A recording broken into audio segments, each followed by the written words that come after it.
The time of the Jedi is here once again. Rise up and defend the ancient order from ultimate extinction. Star Wars Jedi Survivor has finally arrived. How good is it? Let's talk about it.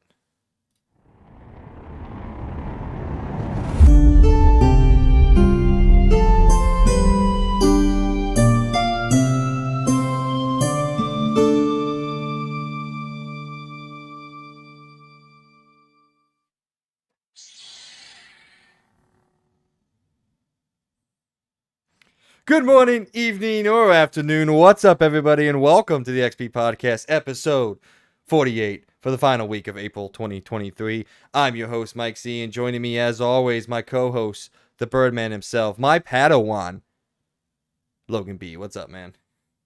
Welcome, fellow Jedis, to the very exciting special episode. Well, maybe more exciting for Mike because he's the one who's actually playing the game. But yeah, it's an exciting week. We have a lot of good gaming news with especially some surprises in there that I really didn't expect to have gameplay trailers come out so recently. Exciting week to get into. A lot of stuff's been going on. A lot more has been going on with Mike, that's for sure, because for me, it seems like my week has been quite boring compared to his. But yeah, it's been a pretty good week. Been kind of chilling, getting a little hyped for a certain game coming out in 2 weeks. Interesting I day for cannot you wait. today. Oh yeah. So let's talk about the amazing, exciting time of Spectrum, which will probably never get sponsored after they hear this story. But basically, cutting my internet out for like almost 3 hours or so, probably 2 to 3 hours, I'd say. I'll take the money. I don't give a shit. Yeah. So that kind of sucked. It was pretty funny too because we were gonna record like 3 hours ago, and I just got off the phone, and then all of a sudden my internet just went boop, kaput. And I was like, what's going on? Tried to figure it out.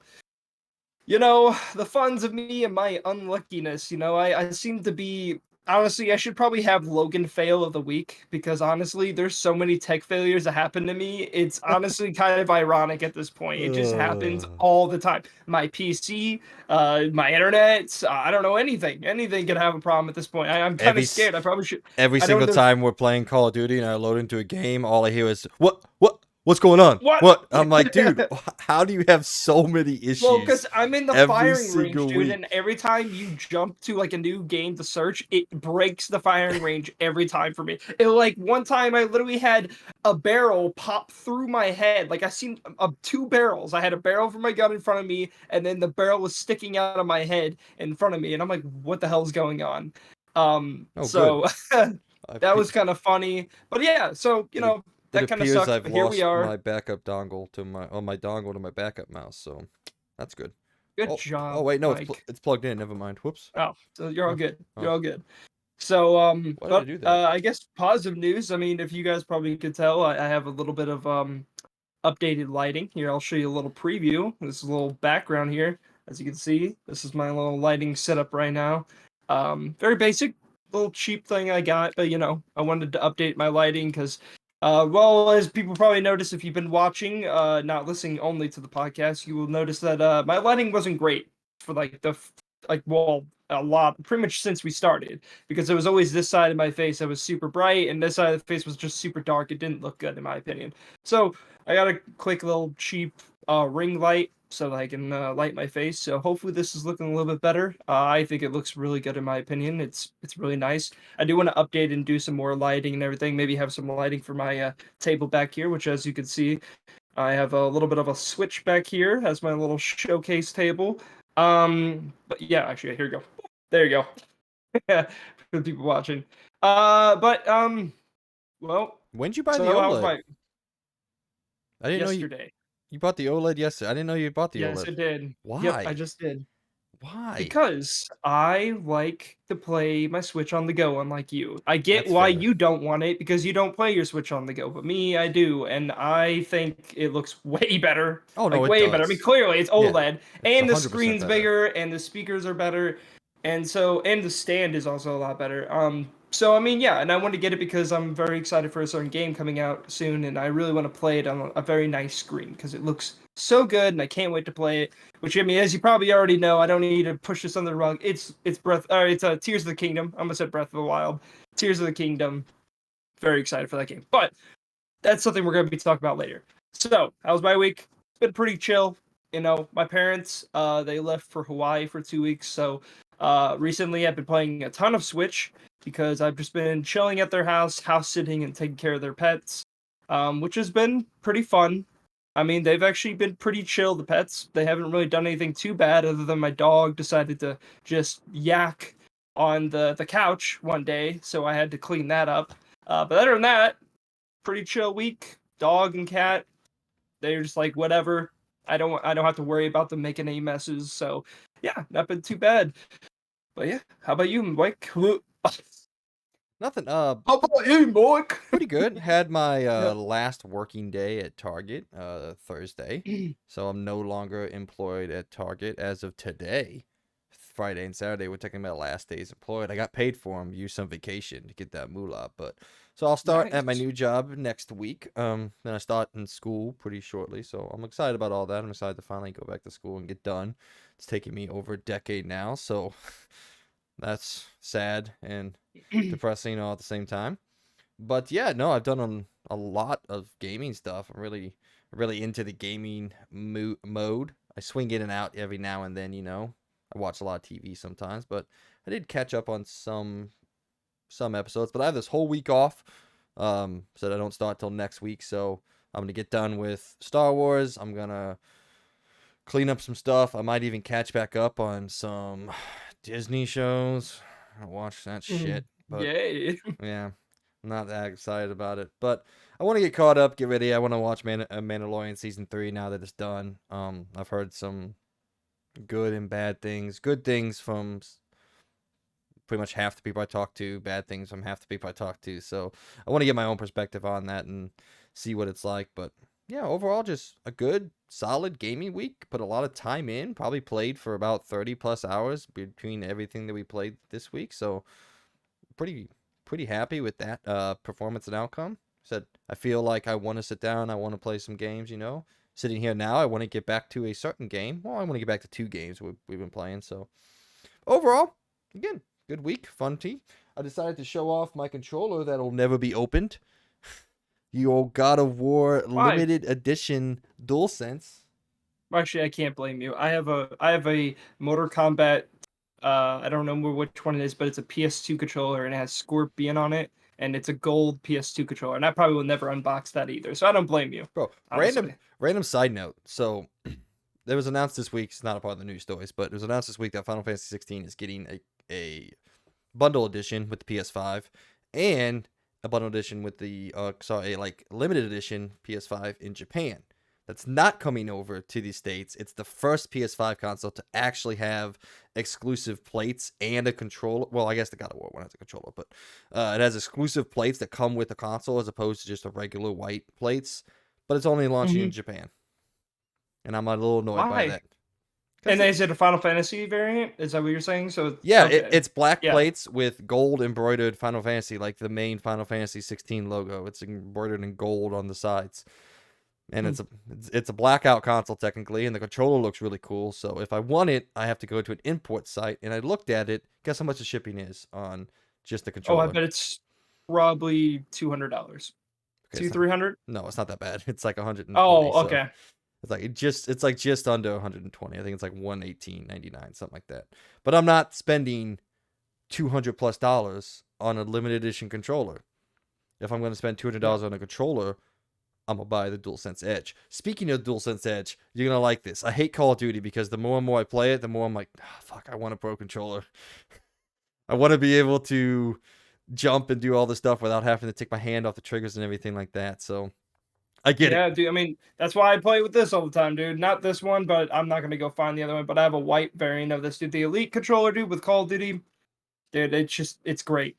As Yeah, soon as you get used to the back pedals and you change the analog sticks to be like really quick, dude, it changes Call of Duty completely. It makes it so much easier. You could do so many things at the same time. I love it. I know, I guess technically you could also do that with the mouse and keyboard, but I'm not good with mouse and keyboard. So, yeah, dude. I mean, It's worth it. I It's have, worth it. I have $100 gift card to Best Buy, so technically I don't even have to spend $200. I only have to spend Go do it. $100. But Get it, man. I know it's still $100, all right. I buy a lot of Worth cool it. stuff, but I like to be protective of my money, you know. But anyway, okay, let's jump into the beginning of the show. Like every show, we start with question of the week, and I want to give a shout out to a little bit of people out there, a little bit of people, some people A out little bit, there. people. Thank you to everybody who is jumping on board, watching our Final Fantasy 16 live reaction. It is over 1,000 views now. Our first ever video at 1,000 views. So I just want to take the time. Thank you, every single person that has watched that, enjoyed it, commented on it. We got plenty of comments. I want you guys to stick around. Not a whole lot of people have, but hopefully you guys keep coming back in, keep enjoying what we're doing here on the XP podcast and the Experience Point as a whole. We're trying to get this thing going. We're trying to get this thing launched. But that leads me into my segue here. I want to make the question of the week more community driven. So anyone listening, watching us out there, please comment down below some questions of the week that you have for us. We will include them. We'll make them part of the episode instead of us having to come up with some of these, because I think sometimes Logan and I run into a wall with coming up with the questions of the week. So let us know down below. Give us some questions. Give us some topics you want to talk about. We'll either make it a question or a point of the show. We want you guys to get involved. We want to talk to you guys and engage with you guys and deal with you guys on a more personal base. Well, not personal. I don't want to know your name or like your social security number, but on a more intimate level, you know, not sexually. Like, Yeah. anyway, the question of Yeah. the week this week was thought up by the Birdman himself. So he wants to know, what is one game that you were given as a kid or as an adult/teenager that you ended up loving that you didn't think you would like at all? So this is being your question. Go ahead, take it away. Sure. This is an easy one for me, and this was actually more of a adult one for me. And it was back in college a couple of years ago, probably 2019, 2018, so not that long ago. Um, I got the Switch for the first time. Funny, it's gonna connect with this whole story. I got the Switch for the first time. I was very excited for it. I know a few games that I asked for that I really wanted to get was like Breath of the Wild, Mario Kart 8, um, I think, and maybe Mario Odyssey. I think. Um, but what I got instead was my parents gave me Smash Ultimate, and that was one game that I didn't think I was gonna like at all. I got it, and I'm like, cool, thank you. I mean, I appreciate it. Someone gave me something, so it's not like I'm not appreciating it. It's more just like I didn't really think I was gonna like it that much. It wasn't one of the things I was really super excited for. It wasn't something I was super interested in. You know, I never really got super into any Smash games ever. So it's just one of those games I looked at and I'm like, "Oh, I don't think I'm gonna like it. I'm not a big fighting game fan, you know. I think probably the only game I really played a lot of was Mortal Kombat, and that was back on the PS2. And then when I got to college, I played a lot of Mortal Kombat X in my dorm room. But other than that, like I'm not a big fighter game fan. So to my surprise, I just started having friends over and we just started playing some Smash Ultimate. And all I was trying to do was just kind of just trying to, I didn't even play the campaign or anything. We played around in some Smash Ultimate and I was trying to unlock all the characters. And then all of a sudden I really just started to get really into it.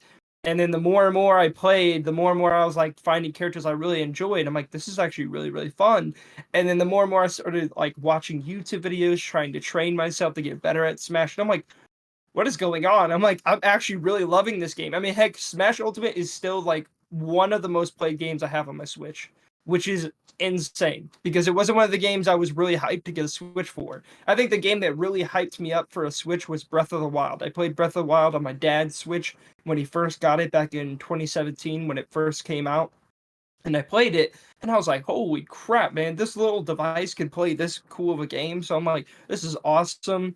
And then all of my friends were showing me in, so I ended up wanting to get a Switch so that I could play Breath of the Wild.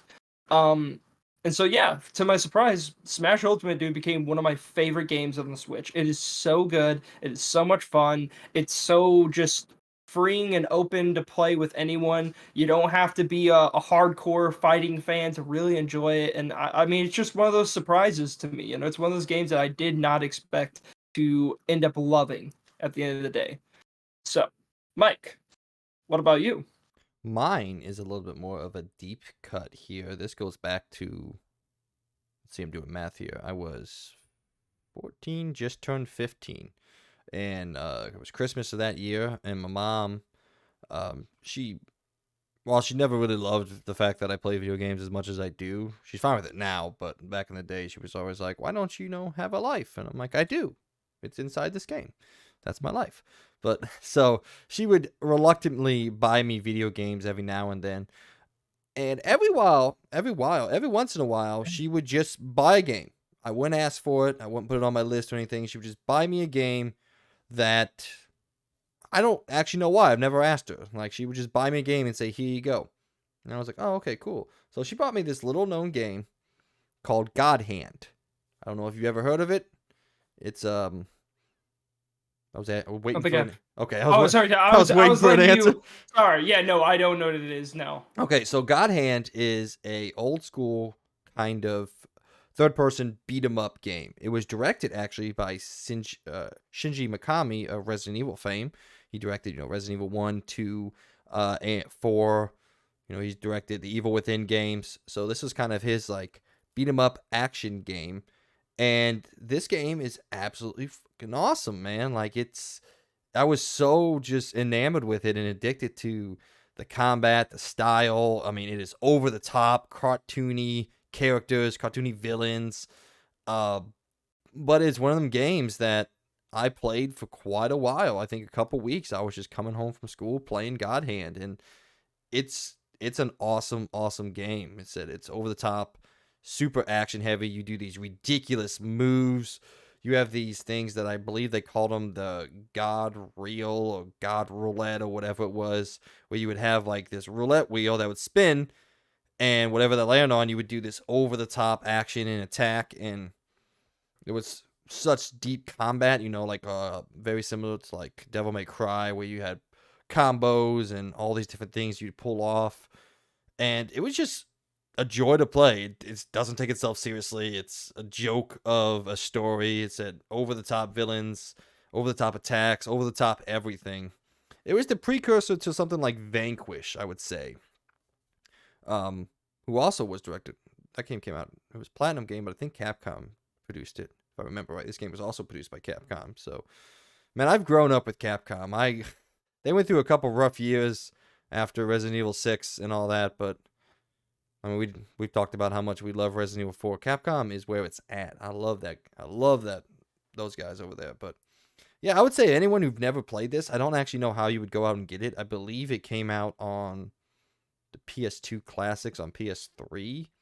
But PS2, PS3, and Windows. Okay. So maybe I can get it on Steam. That'd be kind of cool. I actually kind of want to look into that. But man, it is just a all around fun game. If you don't have anything to play right now, if you're kind of just sitting around, go check it out. You probably won't have a bad time. It's not the easiest game ever. I remember, I died quite a few times, but overall, 2 thumbs up for me. Great game. I would probably say it's like a 7, honestly, if I was being critical, but that doesn't matter. Are you spot on with Metacritic? Am I? Yeah. Oh, they nice. got a 73. IGN really did not like this game. 3 out of 10. Well, fuck IGN. Even though we used them for most of our stuff anyway, so. But yeah, I mean, honestly, I think this game is fantastic. I loved every second of it. I haven't played it in a long time, which kind of makes me want to go back and play it again. So, all right, there it is. God Hand and Super Smash Bros. Ultimate. So, anything else you want to shout out in the game you randomly got poked at? I don't really think so. Not any that really come to mind, to be honest. But yeah, I've been looking at God Hand. I'm like, that does look pretty cool. It does look very familiar. Like I've seen my dad play it before, but I don't know. But it does look cool. It does look really, really cool.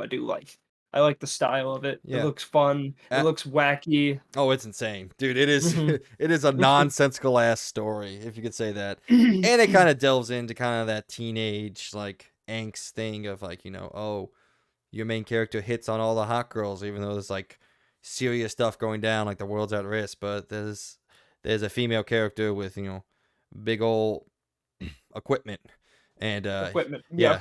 yeah, he feels the need to bring them up and talk to him. So as a kid, as a teenager, that was right up my alley, as is most teenage males. So, all right. Ladies and gentlemen, if you didn't know, this is, in fact, the XP Podcast, our weekly video game and pop culture news podcast where Logan and myself sit down with y'all and talk about all the news stories and happenings inside and out of the video game world. We post a new episode each and every Monday at 8 a.m. so you can listen to it throughout the week or whenever you desire. You can find us on most of the popular podcasting services, including Apple Podcasts, Spotify, Google Podcasts, and more. If you enjoy what we're doing here on the XP Podcast, please go over to our Patreon and give us some support where you get to be a part of our weekly discussions and give us your opinions on everything we talk about and everything we don't.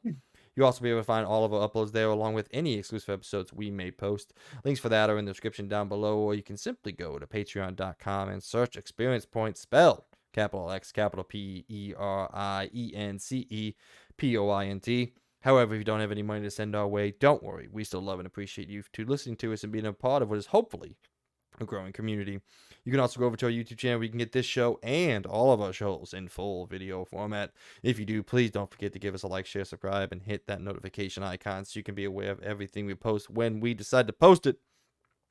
New episode reminders for you. Episode 47 came out last week. It is live. It is hot.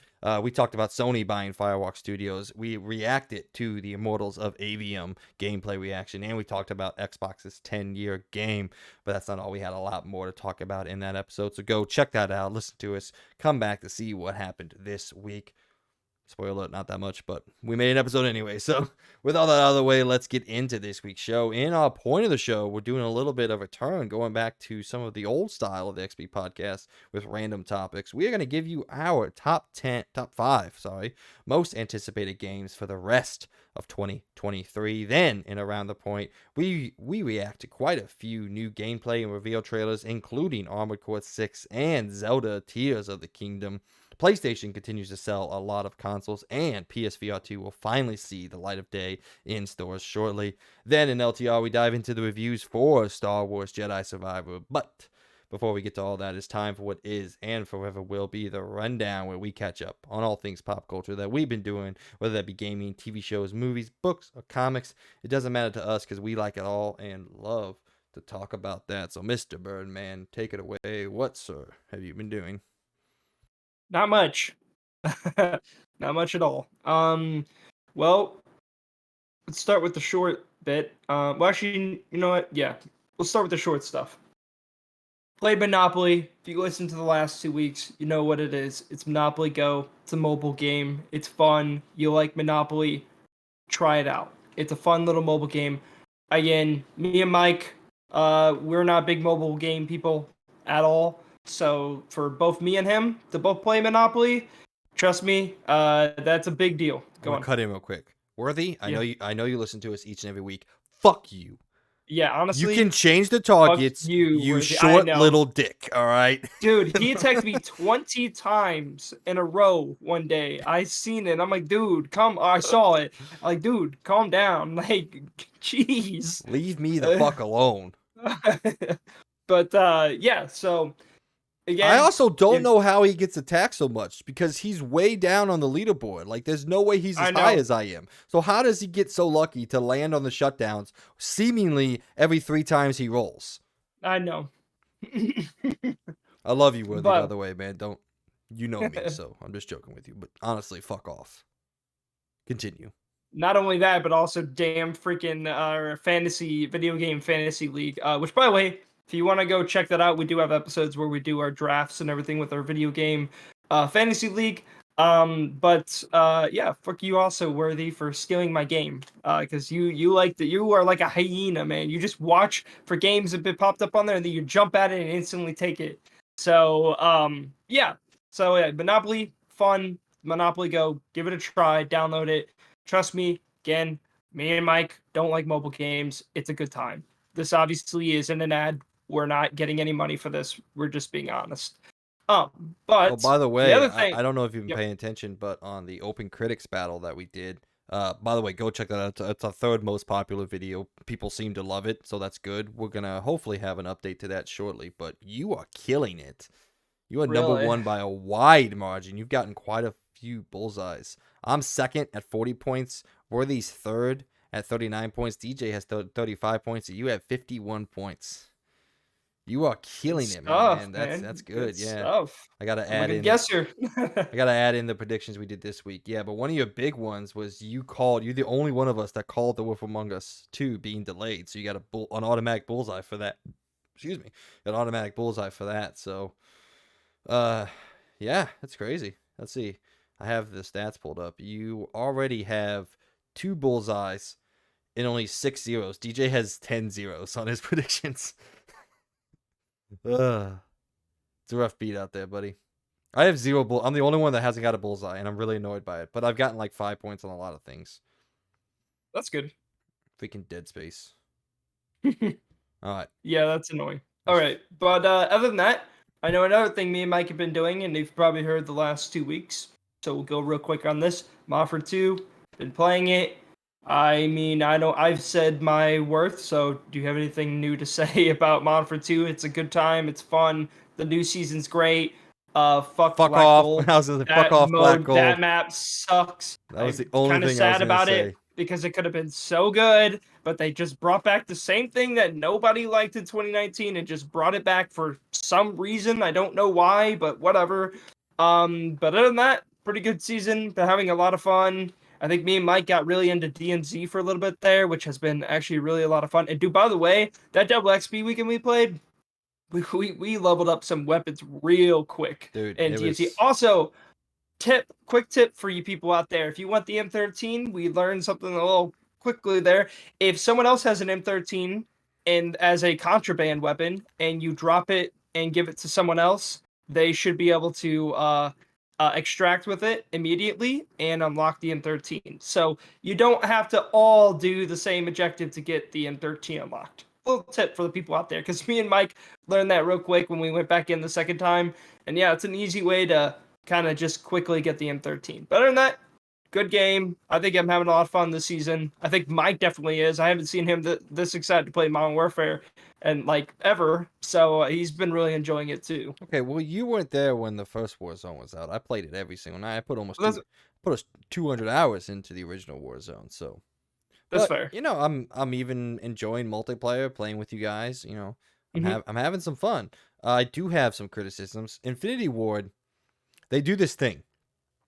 And I'm not the first one to say that they do this. Everybody says this. They give you what you want. They give what the community wants, but they never give it to you fully. They never give you everything you've been asking for, right?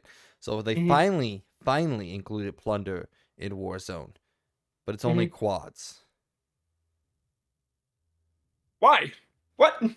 And also, randomly on a Thursday, I think, they took out BR duos because Peyton and I sat down to play it. I was going to help her out, and there weren't any duos. And they brought it back like a week later. I'm like, what is the point of that? What is the point of That taking away literally a makes playlist? no sense at all. Like what? So we had to play trios with 2 people while she was just getting to know and learn how to play Warzone. By the way, those were some bad games. Just not well Oh done. my god. There was one time where we were in a building and I was posted up and someone ran through the door and I turned around to shoot and she was just standing there looking at me. So all my bullets hit her. I'm like, move, do something, turn around. I'm like, you didn't hear him bust through the door or his feet come up? You didn't tell me? She was like, no. I was like, cool, good, awesome, sweets. I was so annoyed, but that's what we get for playing video games with our loved ones. It is annoying. What did I just kick? Oh, a bottle of alcohol. Not drinking alcohol. Well, I guess you could drink it, but I don't think you would do very well after that. But No. so yeah, that's annoying, and you know that is a complaint throughout the entire Call of Duty community. Is Infinity Ward? They make really good Call of Duty games, but their community service and all that is just not good. Actually, from what I hear, Sledgehammer is actually the best at reacting to community feedback in terms of what they do. They're not the best at making the game. They're actually probably the Mhm. worst at making the game. But in terms of, you know, they do something, people don't like it, they either change it or take it out fairly quickly. That's why I was doing a little bit of research. I was watching this new YouTuber play a bunch of stuff. Shout out to Sally as a dog. He's fun to play. He shows off a lot of builds. He's been helping me kind of make builds for Warzone and test them out. So, but yeah, he's talked about how Sledgehammer pretty quickly reacts to the community out there and does what they need to do. It goes Treyarch best at making them, kind of mid-tier at supporting. Infinity Ward, I would say mid, absolute garbage at community outreach and community service and all that. Sledgehammer, not that great at making the game, really great at fixing the game and listening to the community. So if they can ever find a match, if they can ever link up with all that, good. And I guess Raven works on Warzone, so I don't really know the capacity right now. I think Infinity Ward made the game, and then it turns on to Raven to update and support it. So maybe my complaints with Raven, I don't know. I don't care that much. I just play the game to have fun. So, but yeah. Dude, literally, Infinity War, I feel like, is the most stubborn of the three. Because clearly, even when things that people clearly didn't like in 2019, they still bring him back. Like, for example, Black Gold, or also for the fact skill-based matchmaking, where literally the last two CODs, they listened to the people and said, man, people really aren't liking skill-based matchmaking, so they took it away, and they changed that. So you would think you would learn from the last two Call of Duties that people clearly don't like skill-based matchmaking. And yeah, Infinity Ward's like, cool, we're not going to listen to you. We're still putting skill-based matchmaking in. And I'm like, well, we're clearly never going to get that change from them because they're too stubborn. I mean, they're so stubborn that they brought back a night vision map that literally no one liked in the original. Don't get me wrong, I think it's creative, I think it's cool, but I also don't, you could make it work by not making it so annoying. Like, basically sniping on Black Gold is straight up useless. So, yeah. Please, Infinity War. I mean, I guess we can't really say anything to them that's ever going to fix anything because they never listen to the community. But I also don't want them to listen to everything in the community because some things that some Call of Duty YouTubers say I don't agree with. Like, there's even some people out there that are trying to advocate for freaking loot crates to come back, and I'm like, are you serious, people? Like, are you serious? Like, they're like, oh, the loot crates were so much better than these packs, and I'm like, not really. See, you buy these crates and you don't know what you're getting. It's just gambling. At least I know what I'm buying. If I'm going to pay $20, at least I know I'm paying $20 for the things I'm getting.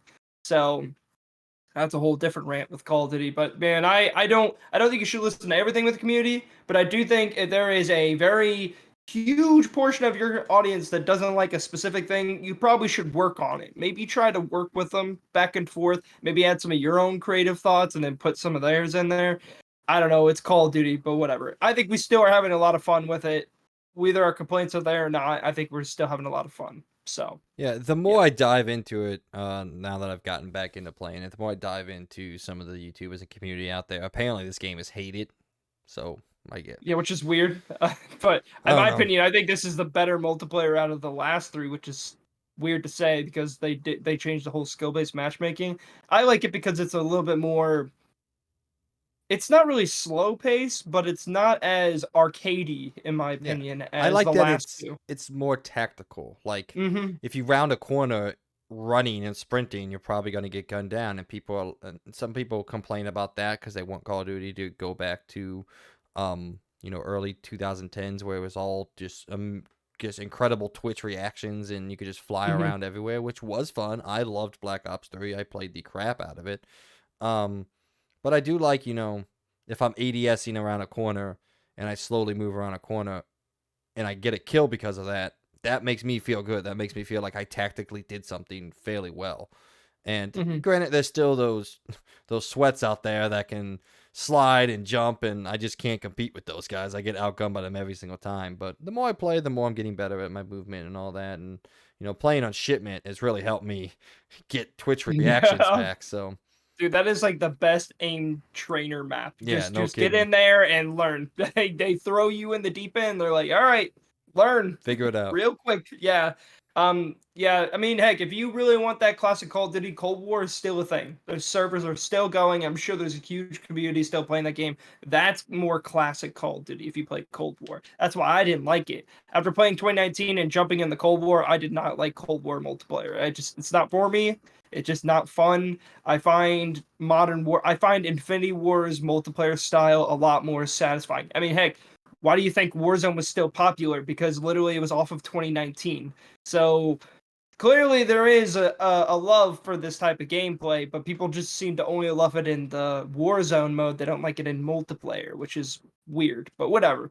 Um, but other than that, I'll get to my last thing real quick, and then I'm just gonna let you spew out all the things because Well, you have a lot going let me on this talk about a week. couple things, so I'm not the only one talking for 20 minutes. All Okay, right. that's fair. That's fair. All Let right. me knock out some of the shorter things, and then we'll go into obviously the new game that I've been playing. So, still digging through Horizon Forbidden West Burning Shores DLC.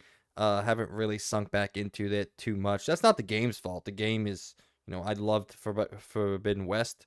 This game still plays like Forbidden West. They've done a lot of updating and progressing the combat. They give you a couple new weapons. There's this one awesome new gauntlet that I just got that is a kind of futuristic weapon.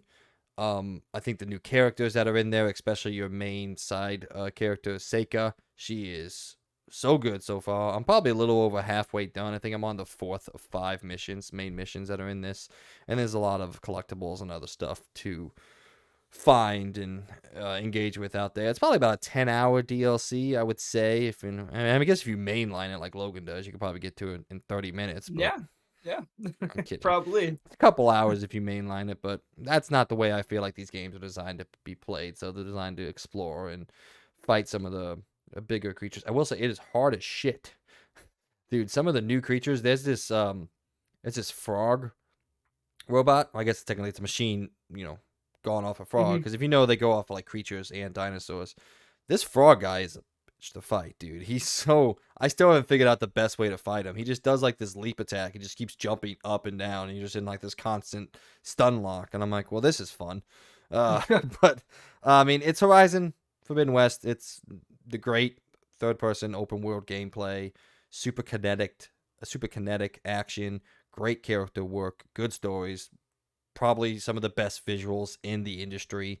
I mean, there's very few things I put in the same category as Horizon's visuals in terms of like the fidelity and how well it performs. Also, this running at a locked 60 frames a second and another game coming out pretty shortly, not doesn't exactly bode well for that argument, but we'll talk about that next week when we get a chance. Ow. Yeah. Ow. I felt that. You Ow. punched it right in. Ooh. Anyway, we'll talk about that next week when we get a chance to well, that's definitely gonna be the screen face capture for the week, but Yes. that hurt, man.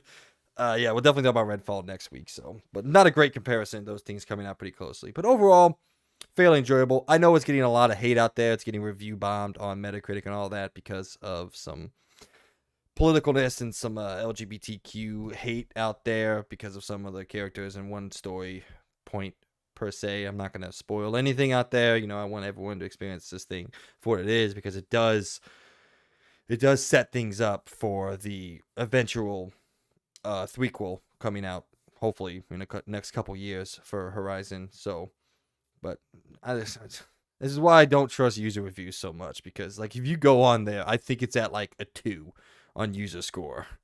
And I'm like, okay, Really. the game's not a 2. It's just not a 2. Like it's just not a thing. But anyway, we've ranted enough about. Dude, we always rant on the community of gamers that we exist in. I just want them to stop being so damn hateful, dude. I want everyone to stop being so damn hateful out there. I may joke around and give people shit, but I'm not a hateful person. Well, at least I don't think. Maybe I am. I don't know. But all right, a couple things I've watched. The new show out on Amazon I've been waiting for. Actually, it's called Citadel. It is directed and I've been seeing that and I've been wanting to yeah, watch it. it's That looks been kind of cool. it was directed. Well, the first 2 episodes were directed by the Russo brothers. The entire show was produced by the Russo brothers. And I'm guessing a lot of people hated this. I've seen a lot of articles and all that talking about how much it sucked, and Amazon was trying to set up this whole like spy verse, the MCU of spies with Joe Russo and all them at the head. Hmm. Sorry, the Russo brothers at the head. I thought the first 2 episodes were pop culture, just pure enjoyment, just spy enjoyment. You got some mystery set up. There's a bunch of big name actors in here. Stanley Tucci, Richard Madden from Game of Thrones and Eternals fame. That the leading lady who I just cannot say her name. It's like Pripka something. I don't know. She's beautiful. She's a good actress. She's in here. It's fairly loaded for a TV cast. But overall, man, I know you don't have Amazon Prime, but I mean, I've been I do talking to. now. Oh, that's Not cool. not exactly. I'm borrowing it, Okay. Well, I mean, But I've yeah, I've talked about Amazon Prime TV for a while now. How I think it's really good in terms of quality. Not everything's gonna hit, obviously, but I think this is a really really fun, enjoyable spy show, which is right up my alley. Logan knows I love that shit. So, still working on Suits. Just bedtime TV. It's one of my favorite shows of all time. So, all right, and then Friday, after playing Star Wars Jedi Survivor, I got a awesome opportunity to see not one of my favorite movies of all time, but a movie set in one of my favorite franchises of all time in theaters for the first time. Star Wars Episode 6, Return of the Jedi, made its triumphant return, whatever you want to say, to theaters 40 years after it originally launched in 1983. And let me just say that this, outside of what I feel and what I think the quality of Return of the Jedi is at its core of a movie, this was just a really awesome experience. I was talking to my dad about it. He remembered seeing it in theaters when it originally came out. Peyton and I went, sat down. The people in the theater were all really good, which is a surprise for where I'm at. Theaters suck around here in terms of how people interact with each other. Although we did get our seats taken, which was a little annoying, but no one complained. really.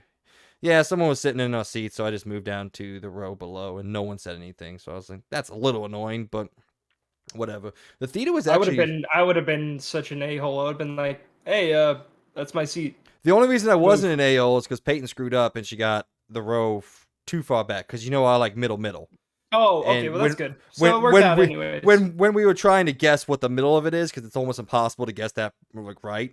Turns out the Mhm. row that we originally ordered was about one too high from where I love to sit in theater. So it worked out, but it's still a little annoying. I was just worried that someone else was going to come in and we were going to be sitting in them in their seats, and then we had to go back up to it. I was worried it was going to be a whole thing, but no one came in, no one asked us to leave, so that all worked out fairly well and good. But yeah, Star Wars Return of the Jedi, it is on a critical basis my least favorite of the original trilogy. I think the whole middle section, the whole second act of the movie is fairly boring, especially how many times I've seen the movie. It's the whole section on Endor leading up into you get to the final battle and the final confrontation. I think it's kind of a snooze fest, honestly. It's probably my least favorite segment in all of the original Star Wars trilogies. I mean, I think Episode 5 is fucking flawless from start to finish. I don't think there's anything wrong with that movie.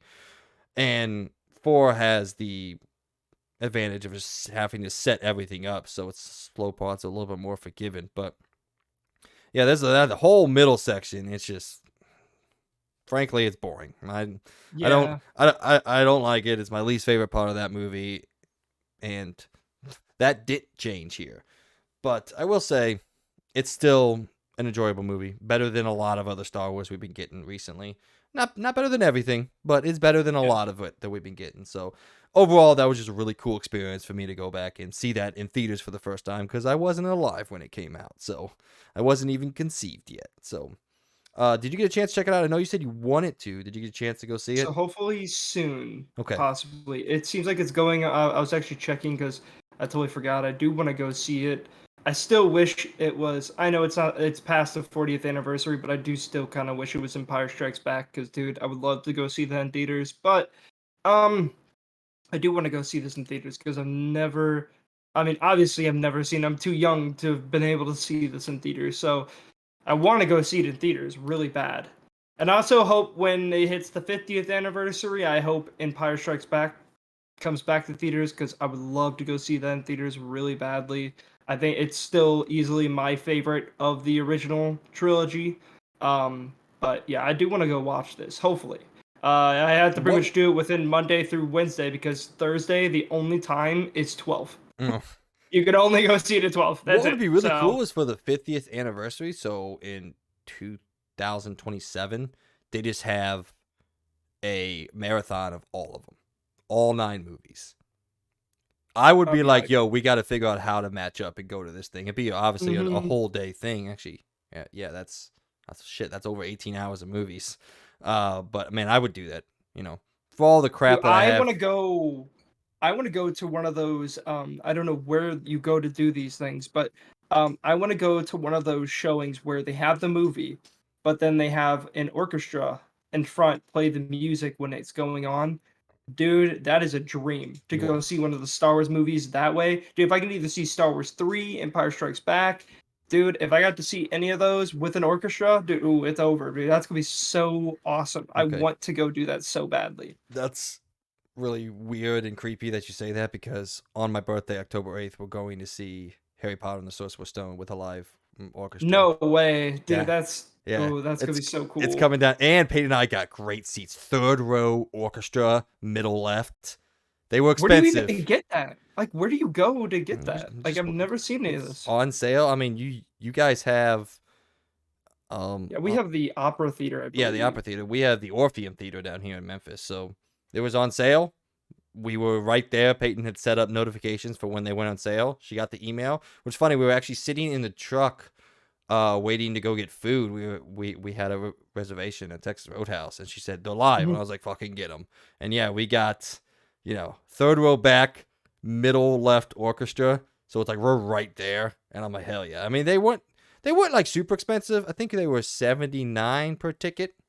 So not crazy Worth expensive, it. but yeah, not cheap either. But yeah, no. So we get to go see Harry Potter and the Sorcerer's Stone with a live orchestra. So that's really exciting. That's really cool, and it's on my birthday. So wish it was Star Wars, but it's not. So Hey, either way, man, that's gonna be so cool. You have to let me know how it is. yeah, I mean, Oh man. yeah, that was really cool. Cause I actually like theater. I'm not a theater boy. I can't act for shit, but I can barely talk. But I do like going to see plays live. It's when we went to school together, Logan and I went to go see plays there all the time. It was actually one of my favorite things to do was go see the plays at the school. And it's another thing I'm excited about going back to Memphis. They have plays too. So, all right, before that wraps up everything but the brand new games, why don't you jump into Breath of the Wild real quick and let us know, because this is your second time playing it, right? hmm All right. Well, I never beat it the first time, so that's the thing. You got 70 hours to So spare? It's a yeah, long well, game. I mean, I am at about 45 hours now into the game. All right. So so before we even these previews came out, I don't know, I've just been really feeling the want to play Breath of the Wild. I've always wanted to play it. The only reason I stopped playing is because something new came up, and then as always, it gets pushed off. It was the same for Persona 5. Trust me, I absolutely love that game. If I had the time and I had literally no other games coming out, all I would do is play that game. But it just takes so much time to play that game that it's just never going to beat. But so Breath of the Wild has been something like that. It's a big game. There's a lot going on in it. It's a long game. I want to put the time in. And so I feel like now I finally have a reason to go and beat it. And I'm not even rushing through it. I'm on the third Divine Beast right now. So I should be hopefully be beating that pretty soon, and then I'm gonna move on to the fourth one. I have literally 98% of the map discovered by now. So I only have like one little section I gotta go explore. But yeah, 45 hours in. I've probably played about 20 hours or so of this game within this week. So that's why most of my week has been Breath of the Wild. Um, dude, I mean, I forgot how good this game is. It is so much fun. It's giving me. I know this game is before Elden Ring, but I'm just gonna say it gives me hardcore Elden Ring vibes because it's just about exploration. You're thrown into this world, and it's just like, hey, I see something all the way out there. I'm gonna go there. I'm gonna go explore it. And man, it's just been so much fun. Like I'm just having a good time. It still holds up that game. It looks so good. Even on a 4K TV, I'm very impressed on how well this 1080p 30 FPS game looks on a TV. It looks so sharp. It's kind of insane how good it looks on a 4K TV. It's almost like Switch was like they're like, "Huh, if we do stuff like this, it won't look bad in 4K." Then you have Pokemon. But so it looks really good, By the and I way, just love how good it I want to going. cut in real quick before I forget. The closest to you in the next couple years is it's coming to Kansas City in April of 2024. If you wanted to go see it, Harry Potter and the Deathly Hallows Part 2 is coming then. So that's Damn. that's the next closest to you. I Jeez. looked through their entire schedule. You can just go to Harry Potter film concert series and it has all the dates. So next time it's coming Dang. to you, it's a ways away. Well, they have Force Awakens. Oh So yeah, Star Wars Force Awakens in concert, which I don't know if that's the movie and that. That's July 23rd, I think. I don't know oh what that means. Is it called in concert? Oh yeah, experience it on the big screen. Yeah, as the Chicago Symphony Orchestra performs John Williams' epic score. Okay, so that's kind of cool. So there's some that are like decently close. I mean, not really. Chicago isn't really that close to me, but it yeah. is not So 6 hours back on away. topic, real quick. I'll have to look that up later because that is something I always wanted to do. Heck, even if it's just Harry Potter, that'd be cool for me.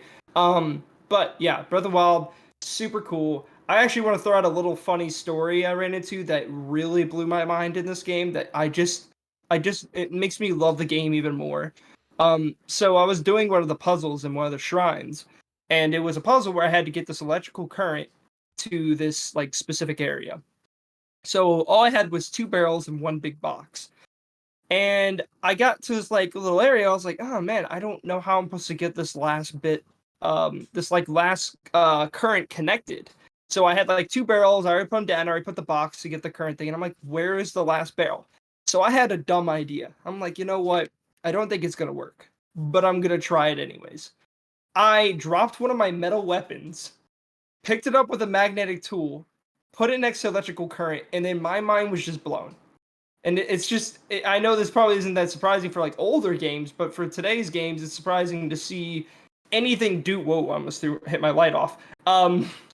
It was just surprising. It just worked. Like I put the metal weapon down and it just connected the current, and I'm like, what? I was like, that worked. Like that's so cool. Like it was just a dumb idea I had, but that's what I love about this game. It's like if you could think of it, and most of the time, if you try it, it may just work.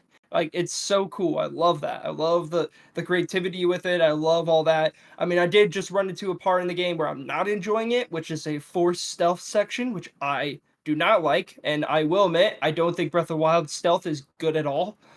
So I don't like the fact that I have to play through this entire section while stealth, and there's no checkpoints or any way to save, and you can't use your ability that you literally got from a divine beast where if you die you get revived. So when you die you just have to restart the entire section all over again. Do not like that part, but the rest of it I've been absolutely loving. I'm still super impressed that a Switch can even run a game like that, especially the fact that it's only a 14 gigabyte game, which by the way is insane for how big that game is with how much content and how much stuff is going on in it. I don't understand how they condensed that game into such a small file size.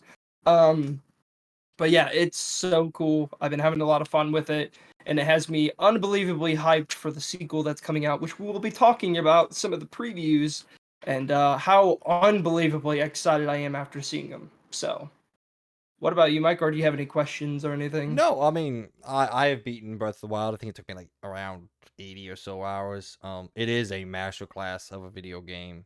For the exact reason that your story presented, it is a freedom that very few games can even dream of presenting you with. Like, Mhm. some of my favorite open world games, Horizon games. No, not even comparable in terms of gameplay and interactivity. So sorry, gameplay and interactive freedom that it allows the players.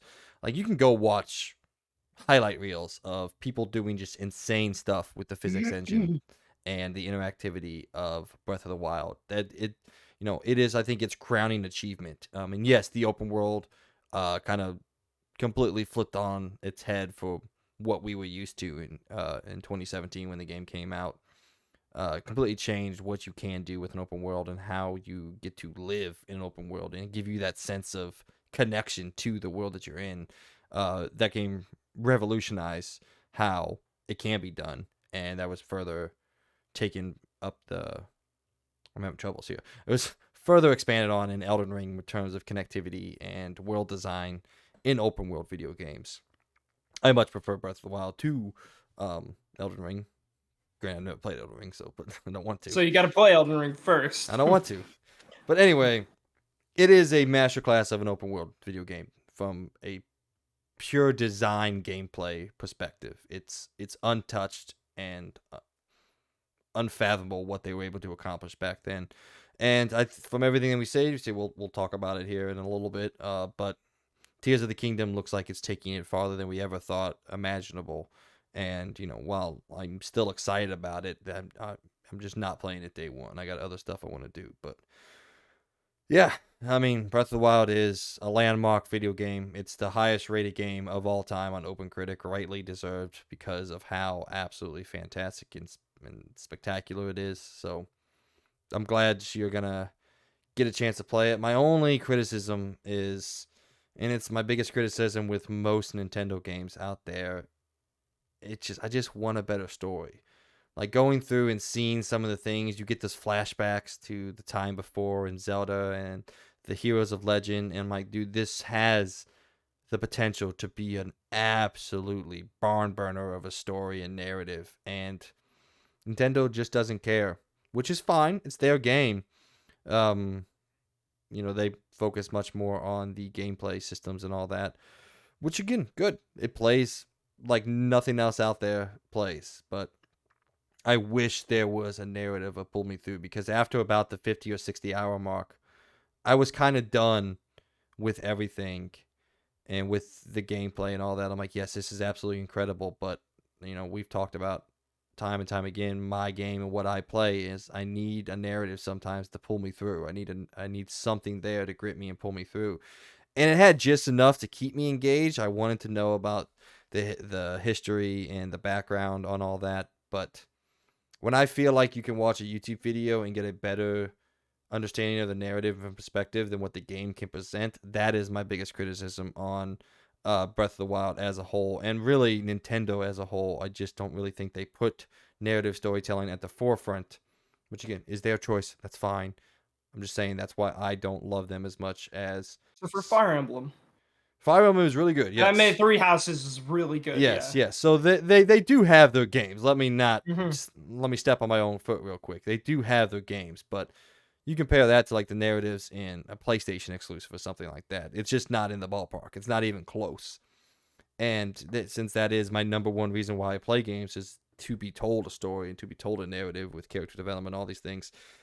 It's just not why I latch on to Nintendo games as much as I do other developers and other publishers. But take all that away, Breath of the Wild, one of the best games ever made, bar none. I just wish there was a little bit more there for me. And it's probably the main reason why I'm not super stoked about Tears of the Kingdom. If I knew Tears of the Kingdom was going to have this barn burner of a narrative, super emotional with super deep connection and character development, I'd be there with you day one. But as it stands, I was like, yeah, the game's going to be probably the best game this year, probably the best game we've had in a long time, but I can play that when I have off time, when there's not other things that I want to engage with. So that got negative, but Breath of the Wild is still incredible. So, all right, my new game. Well, I guess yours isn't technically a new game, but it's a game you're playing. Yeah. Star Wars Jedi Survivor came out on Friday, April 28th, and I have delved headlong into it. I'm about 13 hours in. Played almost all day yesterday. Played a lot on Friday. Played a little bit today when I was waiting on Spectrum to get its shit together. But and I have good and I have bad so far. There's only really one bad, but it's like a grand scope bad. So the good is this game takes everything that came before, everything that Fallen Order did, and cranks that up to an exponent of 10. The combat is, I think, the perfect balance of difficult and rewarding. Where I think, for me personally, Soulsborne games, From Software games, go a little bit beyond that perfect balance of difficulty for me. It's a little too hard, a little demanding, too much, and some people might call me, the P word or whatever out there. I don't really care. Get good. Yeah, get good, kid. And it's like Get good. Yeah. I was like, again, I care about story and narrative. I'm okay with dying to a boss, 5, 6, 7 times. But once I spend 3 to 4 hours on a boss, I'm like, I'm done. I don't want to do this no more. I got other stuff I want to do. And I think Star There Wars is an easy mode, Yeah, I don't care.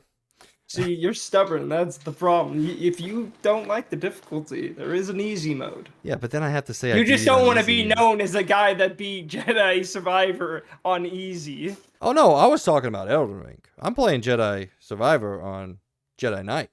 I'm saying Star Wars Jedi games have the perfect balance for me in terms of difficulty Oh, I and thought you were saying rewarding. it was too difficult, No, I'm Jedi saying it's Survivor. a Oh, perfect okay. bang where something like Elden Ring for me is a little too difficult. I'm saying those two Uh, things.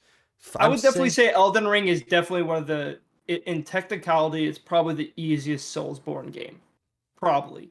If you do things right. I mean I guess I It is beat still Bloodborne, very so hard. It is still insanely hard, the game. I can't say it's an easy game at all, but it is definitely by far the most accessible Soulsborne game. And that's why I loved it so much. yeah, I mean I guess I beat Bloodborne, so I can't say too much. But Yeah, if you played Bloodborne, dude, you could easily beat you want to try Elden Ring, you in my want to try opinion. that sentence Dude, I again? would love. You want to beat Bloodborne? Anyway, Yeah. yeah. So let me run through a bunch of the positives. The characters, all great. Cal Kestis is much improved from Fallen Order. He's not a little annoying twat. He is a strong, confident Jedi Knight in this game, and you feel that through the gameplay. You walk up to people and you're like, let's go. I'm not scared of you. You're throwing out force powers. The game doesn't force you to restart from the beginning, so they don't take away your abilities or everything. You start the game with most things that Cal ended the first game with, where in the first game you had to discover your force push and your force pull, and uh, spoiler alert for Fallen Order, your double-sided lightsaber. You start the game with all that, so it does not force you to restart like a lot of sequels do out there. But just in terms of character development, he is confident, he knows what he's doing, he has a plan. He obviously needs help with that plan, but he knows what he's doing, and it's just nice to play a Jedi Knight, not a Padawan like you did in the first game. Like, you are the knight in this. You are the leader of this rebellion and this band of whatever. I don't know, but it's so good. The new character they introduced, a companion named Bode. So far, he's really, well, not really. He's interesting per se. I haven't really found out too much about him, but yeah, the opening of the game, super emotional. It's a visual spectacle. The game said plays great. It's fluid. The lightsaber combat is still top notch, like it was in Fallen Order. It's even better here. You have more abilities to play with. You have more force powers. You have more stances. It's just more of everything in the gameplay perspective. Story and character wise, like I said, so far top notch. Can't really come up with anything bad, honestly. There hasn't been a character that's talking that I was like, oh, that performance isn't very good or anything like that. So far, all aces there.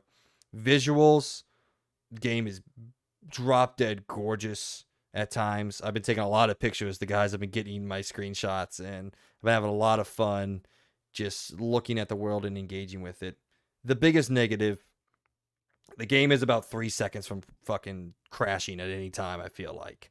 The performance of this game is unequivocally bad right now. And I don't really think there's a good excuse for it.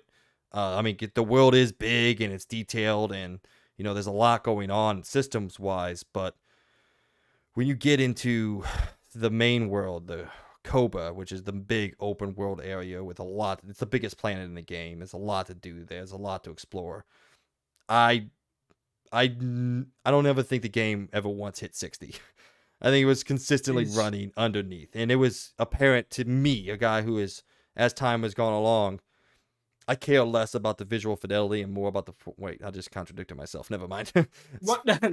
I care a lot about the performance of games, and it is clear as day this game is struggling in a lot of areas, and there's a lot of visual glitches. Like, there's this one glitch that keeps popping up where in the middle of a cutscene or something like that, you have like your L1 and R1 buttons, which are part of your HUD, which are things that you can do. And I'll just have like 10 L1 buttons on the side of my screen, just like scrolling back and forth. And I'm like, I don't know what's happening, but there's just the button prompt going off on the side of my screen. So there's a lot wrong with it. It doesn't perform very well. And we'll get into how it performs on PC, which is essentially, it doesn't Yeah. perform on PC.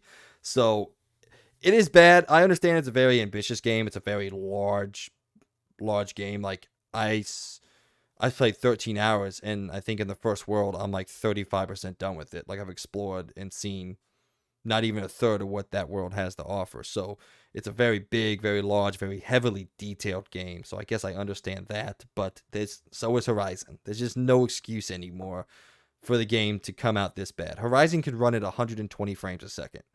Granted, you're pared down a lot in terms of your visual fidelity, but if that game can run at a locked 60, and I think at a dynamic 4K, which runs at a stable like 1800p, I think is the number, there's just not an excuse for games to come out and perform this poorly. There's not a good excuse. Our consoles are powerful enough, at least they should be, and it really does suck to see that suffer. Now, it's not enough to take me out of the experience. I'm still loving it. I'm loving the characters. I'm loving the gameplay. And when you are in the more internal or smaller areas, the game feels like it runs fairly well. But there is a lot of visual artifacting. There's a lot of screen tearing. So there's the weird bugs that pop up with button prompts that just duplicate on the side of my screen, which I don't know what that is. But so yeah, it's a beautiful, well-designed, incredibly well-told story with immaculate gameplay so far that runs with band-aids stitching itself together. So that is a bad thing. That's not great, but overall it hasn't taken too much away from my experience. I'm loving every second of it, and I'm sitting here wanting to play more. So can't wait to get back to that. Any questions? Did I skip over anything? I don't think so. I don't think so. You'll just, I don't know. I guess maybe during the review, if we're doing like what we did with the Horizon, maybe I'll come in with some questions. Yeah. Probably ask you then. Yeah. Yeah. But yeah, I mean, again, it looks cool, but yeah, I've heard a lot of the same problems you said with the performance and that. And I mean, I already wasn't planning on getting it, but that for sure especially didn't help me. I'm like, I might just wait like a couple months when they probably fix all that.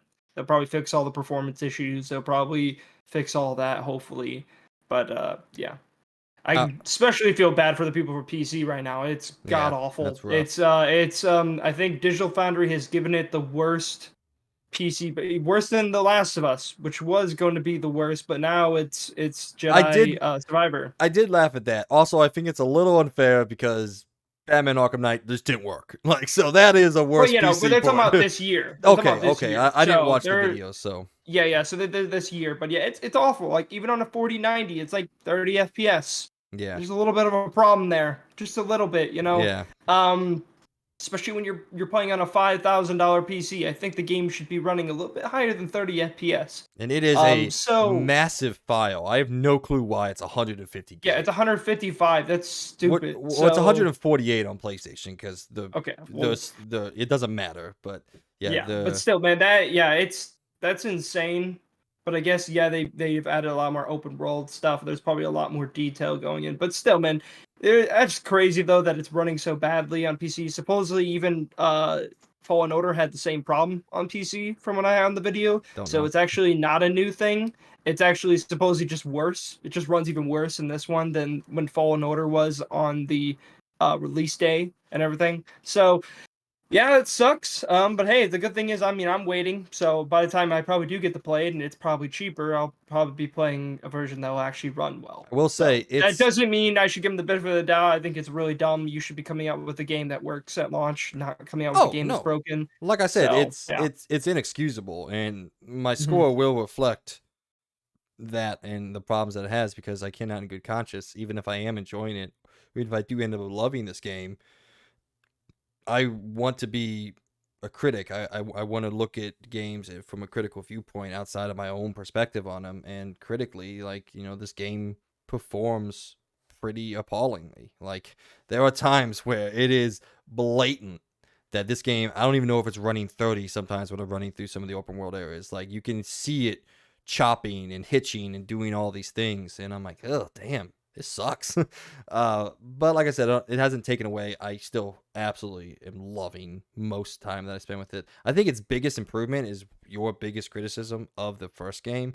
The exploration is, I mean, it's not, you can't even compare it to the first game's exploration. This game just destroys all criticisms that the first game has. You can freely fast travel to any of the meditation spots that you have found throughout the map. Once you sit at one, it's unlocked. You can fast travel out wherever you want.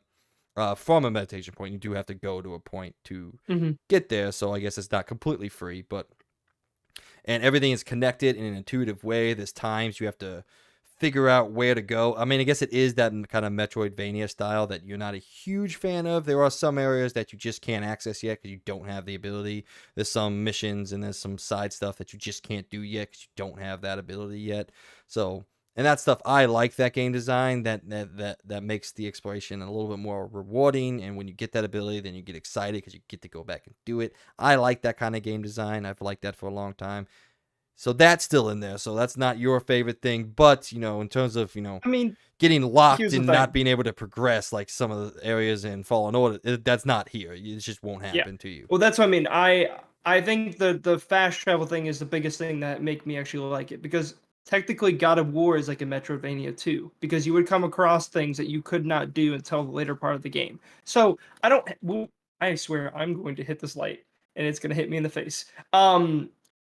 But no, I that sounds great to me. That sounds really good. That's one of my biggest problems with that game was just I hated the fact that you would go through this long ass map and then it's like, all right, you did your objective. Hike your way back to the point that's like another like 15-minute jog all the way back to your ship. I'm like, dude, like you can't just have a fast travel. Like I don't know, it's modern gaming. Usually you make a shortcut or something to get back there really quickly, but in Fallen Order it's like no, you just go back the same way you came. Like that's boring.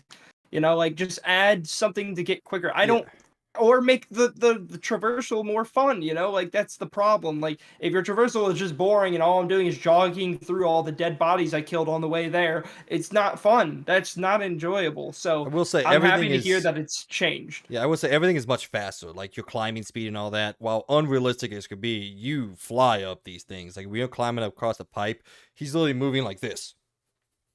Really? Just like moving across this pipe. They really try to increase the speed of how everything performs and everything reacts. And you kind of had a little bit of a comment there. There are a lot of shortcuts. They put shortcuts everywhere. I've never actually Good. used the fast travel once because the areas are designed in a way that once you get to the end, there's a very quick way to get back to the beginning the See, beginning that's what portion I of it. like to So see. Because yeah, in the first game, it just wasn't like that. Like it's just like a lot of modern games already learned that like when you get to your objective, if you want to make it like that Metroidvania style, you make a shortcut. God of War did a really good job with that. A lot of games do a really good job with that. It's just Fallen Order had a really bad problem of just making you have to turn around and go back the exact same way you came. And I just found that to be so tedious. And doing that for like 20 hours or so was just so boring. I'm like, dude, can you not like just give me the benefit of the doubt and give me some quick way to get back to the ship?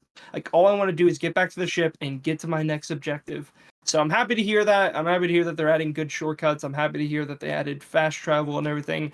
That's great. I especially love to hear that they're a little bit more expanded. Basically, this is kind of like the Ragnarok of the two, where they basically just expanded it and brought a lot more to it, which I love to hear. So, and I love the for what I could tell too, there's a lot of different stances you unlock throughout the game, which I love that too. I love the choice of like how you want to have your play style. I'm not gonna ruin anything because I watched some videos on it, so I don't know if you've gotten to them. I don't want to ruin them for you either. But I did look at some of the stances that I got to see from some like reviewers and everything, and I'm like, oh, that's kind of cool. I like this customization and play style and everything. I love that. I mean, heck, I'm a big person like Elden Ring and God of War and stuff. It's like play how you want in a sense. So I yeah, like that. That's cool. I have 4 stances right now. So Or there's a fifth one.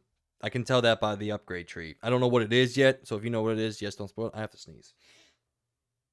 All right, we're good. I sucked it back in. But yeah, there is a fifth stance based off like the upgrade path. There's a tablet that you know doesn't show what it is. So I just unlocked the fourth stance. I'm not going to say what it is, but it is a part of the marketing. So I guess people already know what it is. But I think from trophy data, I'm about halfway through the story. I'm moving fairly quickly through it. I thought I was doing a lot of exploring, but every time I pull up the map, it's like 1 more%. And I'm like, God damn, dude, this thing is huge. Yeah, it is a much, much bigger game. I would say it's probably even a little bigger than Ragnarok is in terms of the scale of some of the areas. I think God of War had a lot of more linear pathways with 1 or 2 massive areas that you could explore. This game so far, each of the more linear levels continues on after you've gotten to the objective, and there's a further exploration that you can do. Like one of the missions I just finished, I finished with like 48% explored, and I got through the entire story mission. So there's a lot more to come back to and see. So overall, absolutely fantastic experience. It sucks for people out there, and it even sucks for console people because the game just doesn't perform well. Mm-hmm. It looks amazing, it plays amazing, but it struggles, man. So all right, that's it. Sorry, a long rundown this week. There was a lot that we had to talk about, and there's not a lot of stories happening, so we wanted to make it a longer one. So we're gonna go on now to Pots, also known as Point of the Show. First time in a couple weeks we've had a topic of the week that we wanted to talk about, and here it is. This one, like I said at the top of it, is our top 5 most anticipated games for the rest of 2023. We are now 4 months done, so a quarter of the way. That's not right. A third of the way through the year. So we like to check back in, catch up. Some of the big games that we've been waiting for have released. So now I wanted to sit down and quickly talk about what some of the games we are excited about. So starting from the bottom, going to the top, what is your 5th most anticipated game left? Well, it's not much of a game, but this may be sort of a surprise. But I think probably one of the most my fifth, and are we going from least to best? Right? Is that how we're doing this? I said starting at 5. Yeah. Okay. Yep. All right. Last of Us multiplayer. If it does come out this year, Oh, okay. I am pretty excited for it. I think it's going to be really cool if they do it in the universe and everything. It just seems like a fun, good time. I really liked Last of Us multiplayer back on like the PS3 and PS4 when they did the remaster. I thought it was really cool.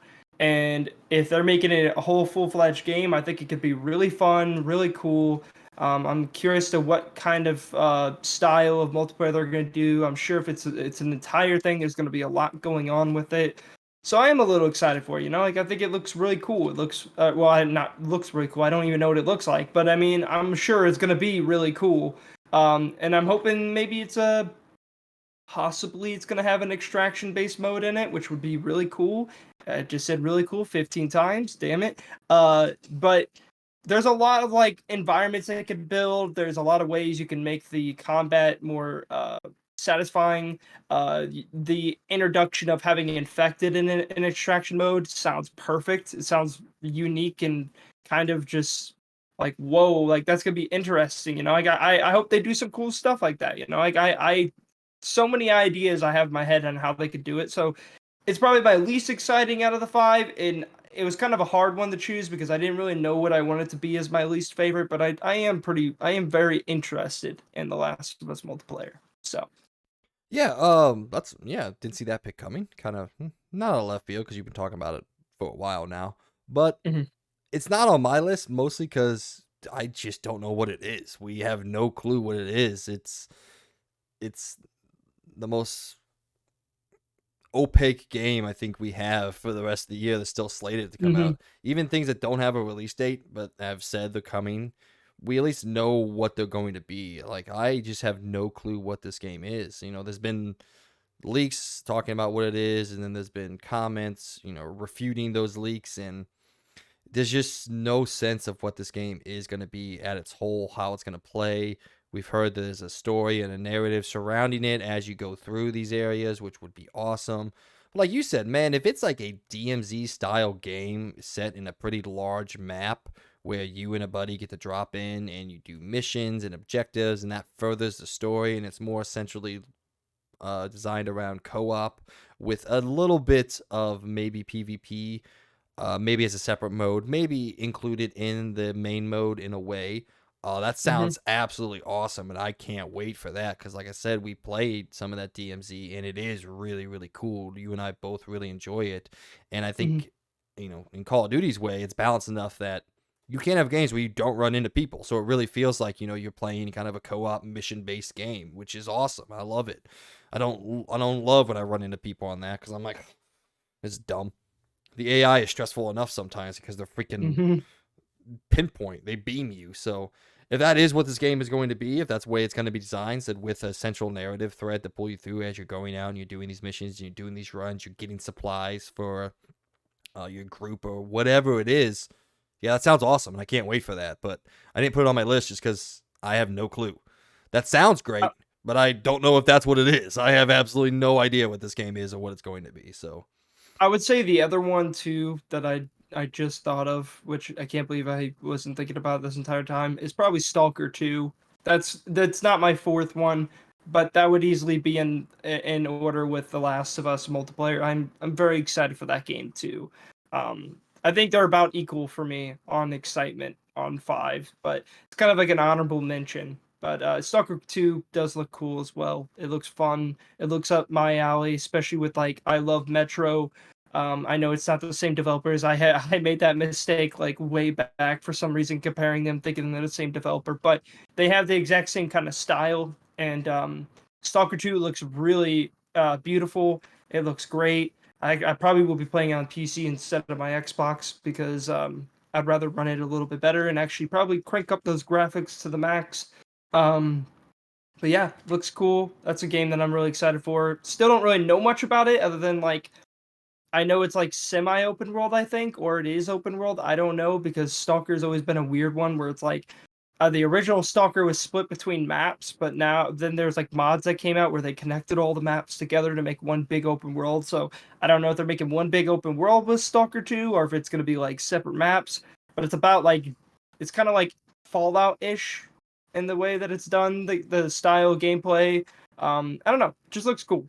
So all right, my number 5, very much in line with who I am as a gamer. Sea of Stars, an upcoming turn-based action role-playing game developed by Sabotage Studios. It is set in the same universe as The Messenger, developed by the same people that did The Messenger. And I love old school turn-based JRPGs. One of the things I grew up with, one of the things I still go back and play time and time again. Coming off of Octopath Traveler, which I was overall fairly let down with in terms of narrative and all that. It's just not a narrative. It's a sparse collection of stories that they told, which I know is the point, but I just don't love the way they design those games. But the way it plays and the way it looks is incredible. I think this looks better. I think this plays better. I did download the demo on Switch. I did play it, and that did nothing but just crank up my excitement for this game. It looks like a modern version of Chrono Trigger, one of the best video games ever made. Definitely one of the best JRPGs ever made from back in the day. And I cannot wait for this game. It's not a game Logan will ever even look nope. at, but I think it's setting itself up to be an absolute barn burner of a video game. I'm expecting high 8s to a low 9. I honestly believe this game is going to take the JRPG world by storm. And everything looks like sunshine and rainbows, and I can't wait to play it. August 29th, we're getting closer, ever so closer. It is very annoying because my fourth game that I'm going to jump right into will go like Snake Way. We'll do it that way. Just got its release date announced, and it's like a week before this game, so that sucks. So now I got to figure out how I'm going to put those in. But my number 4 most anticipated game for the rest of 2023 is a game that we thought originally no way in hell it comes out this year. Well, turns out it is. Armored Core 6: Fires of Rubicon, coming from Software, the developer of the Soulsborne games, and Elden Ring is going back to a franchise that pretty much made them who they are in a way. And we just got a gameplay trailer and a release date. We'll talk about that in Around the Point, but this game looks fucking sick, dude. We'll talk about that in a little bit. We'll react to that, but I think this game looks fucking sick, and I cannot wait to play it. It looks very arcadey, very reminiscent of something like Vanquish from. That's the second time I've mentioned Vanquish this episode. That's interesting. Something from Platinum, and if this has any of the customization and the minutia of character builds and all that some of the old Armored Core games, which I'm sure that it's going to be. This is going to be another fantastic game from Software. It's probably not going to take the world of Elden Ring by storm like it did, but this is definitely going to be a very, very solid mech-based game, and it's something very exciting to see that From Software wants to make more games like this. They want to make more games. They don't just want to make Soulsborne games like they've been making. So I can't wait for this game. Very excited. It does suck that it's coming out very close to Sea of Stars, so I have to decide how I'm going to play those games. But overall, like I said, can't wait. That gameplay trailer was a firework of action and excitement. So, Miss Birdman, what's your number 4, man? Well, my number 4 is a game I put on my fantasy league, and that is Lies of P. Another kind of like not a big studio. But I guess not another. Well, I guess Stalker 2. But Lies of P is basically Pinocchio meets Bloodborne, and it looks really cool. If you guys haven't seen it, go check out the trailers. This game has so much style to it. It looks so cool. I've never played Bloodborne, so I don't know if I ever will. But Lies of P looks really cool. I'm very excited for it, and especially I don't even have to buy it because when it comes out, it's coming to Game Pass, so I'll be playing it day one for sure. Um, hopefully, hopefully it comes out this year. I'm gonna be really sad if it does get delayed. Especially since I put it on my fantasy league. But yeah, it looks fun, looks cool. I like the gameplay. It looks like it's fast. The enemies look very interesting. The boss battles look freaking awesome. It looks like it's got a pretty good kind of story going on. So I'm curious on how story based it's going to be. I'm also very curious to see what kind of builds they're going to have, like if there's build variety in it. But other than that, it looks really cool. Looks up my alley, especially after playing Elden Ring. Now all I want to do is really kind of get in and play more Soulsborne games.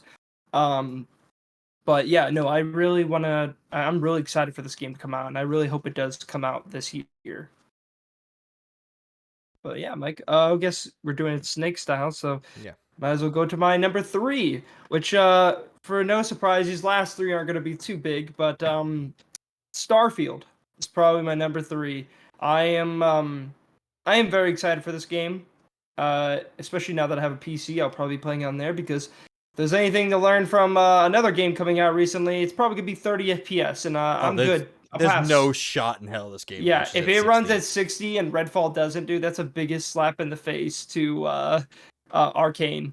But Ow. I hope it runs at 60 for Xbox, but I mean, hey, now I have a PC, so I don't have to worry about that. No shot in hell, dude. So if either way, I'm gonna be able to play it, and I'm really excited. I'm really really excited for this game. It's basically Fallout meets space in a sense. Probably not as much Fallout, but still, you know, it's got guns, so I guess people are gonna consider it Fallout in space. But it looks really cool. It looks interesting. It looks like there's a lot going on. It looks like a game I'm gonna fucking spend probably a month or two playing. Looks like there's so much going on. This is Todd Howard's dream game. This is the game he's always wanted to make. That's what he's talked about many times. This is the one game he's always wanted to make. So I hope they nail it. I hope it's really good. I mean, especially for being a Xbox exclusive, I want this game to be really good. So yeah, no, This is one of those games up there that I'm very excited. So In the words of the immortal Todd Howard, it just works. it just works. Let's hope it actually just works. Who the fuck knows at this point? My number 3. It's gonna be a little bit of an echo chamber here. Starfield. Yeah, Yeah. yeah. Yeah. I can't wait for Starfield for everything that Logan just said. I hope it's the return to form for Bethesda Game Studios. While they never truly fallen off, I don't think they have had some letdowns.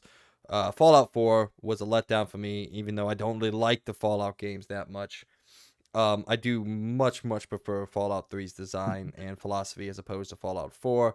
It just was too much of the same, too similar. I don't think it did anything interesting with the story, anything. It just felt like they spit something out, and I didn't love it as much. And that's a sentiment, you know, mirrored by a lot of the community out there. A lot of what I've heard is Fallout 4 was not up to snuff for what they want from a Fallout game. So, yeah, I cannot wait for Starfield. It looks absolutely incredible. I'm gonna be playing on my PC. I will not mine will not look as good as yours. I'm probably gonna have to run at 1080p, which is fine. It's a 27-inch screen. 1080p will look just I fine. mean, I'm So not going to be running it much higher, 1440p. I'm not yeah, doing like 4K TV or anything like that. Hey, but I did get the Bluetooth adapter, so I guess if I really wanted to, I could now plug it in and do that. there But you go. um, All right, my number yeah, two. We're both gonna do our number twos, and then we'll say our number one at the same time because I have a feeling it's gonna be the exact same thing unless something changes. But my number really. two, Final Fantasy 16. I've been talking about it. I reacted to it. I can't wait. I am in love with everything that they have showed from this game. Logan, I finally did prove Logan wrong earlier. I think it was this week or Yes. last week. So Yes. So I want to say, I'll turn to Mike. you in a second. Just give me one Okay, okay, all second. right, all right, all right, all right.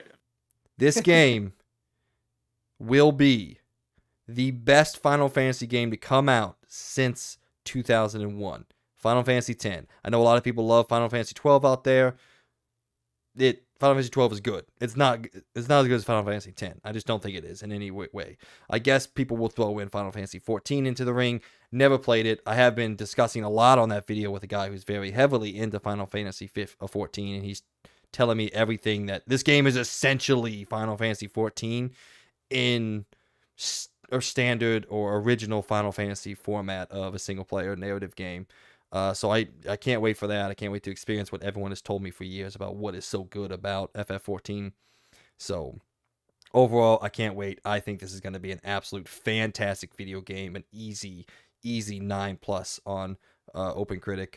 That works for me and our fantasy draft, but I think this really does have the potential to be the best Final Fantasy game to come out in a long time and to really compete for that game of the year, even though it's going to go to Tears of the Kingdom. But I think this is going to be up there in the conversation heavily. So I think this looks absolutely incredible. Mr. Birdman, take it away.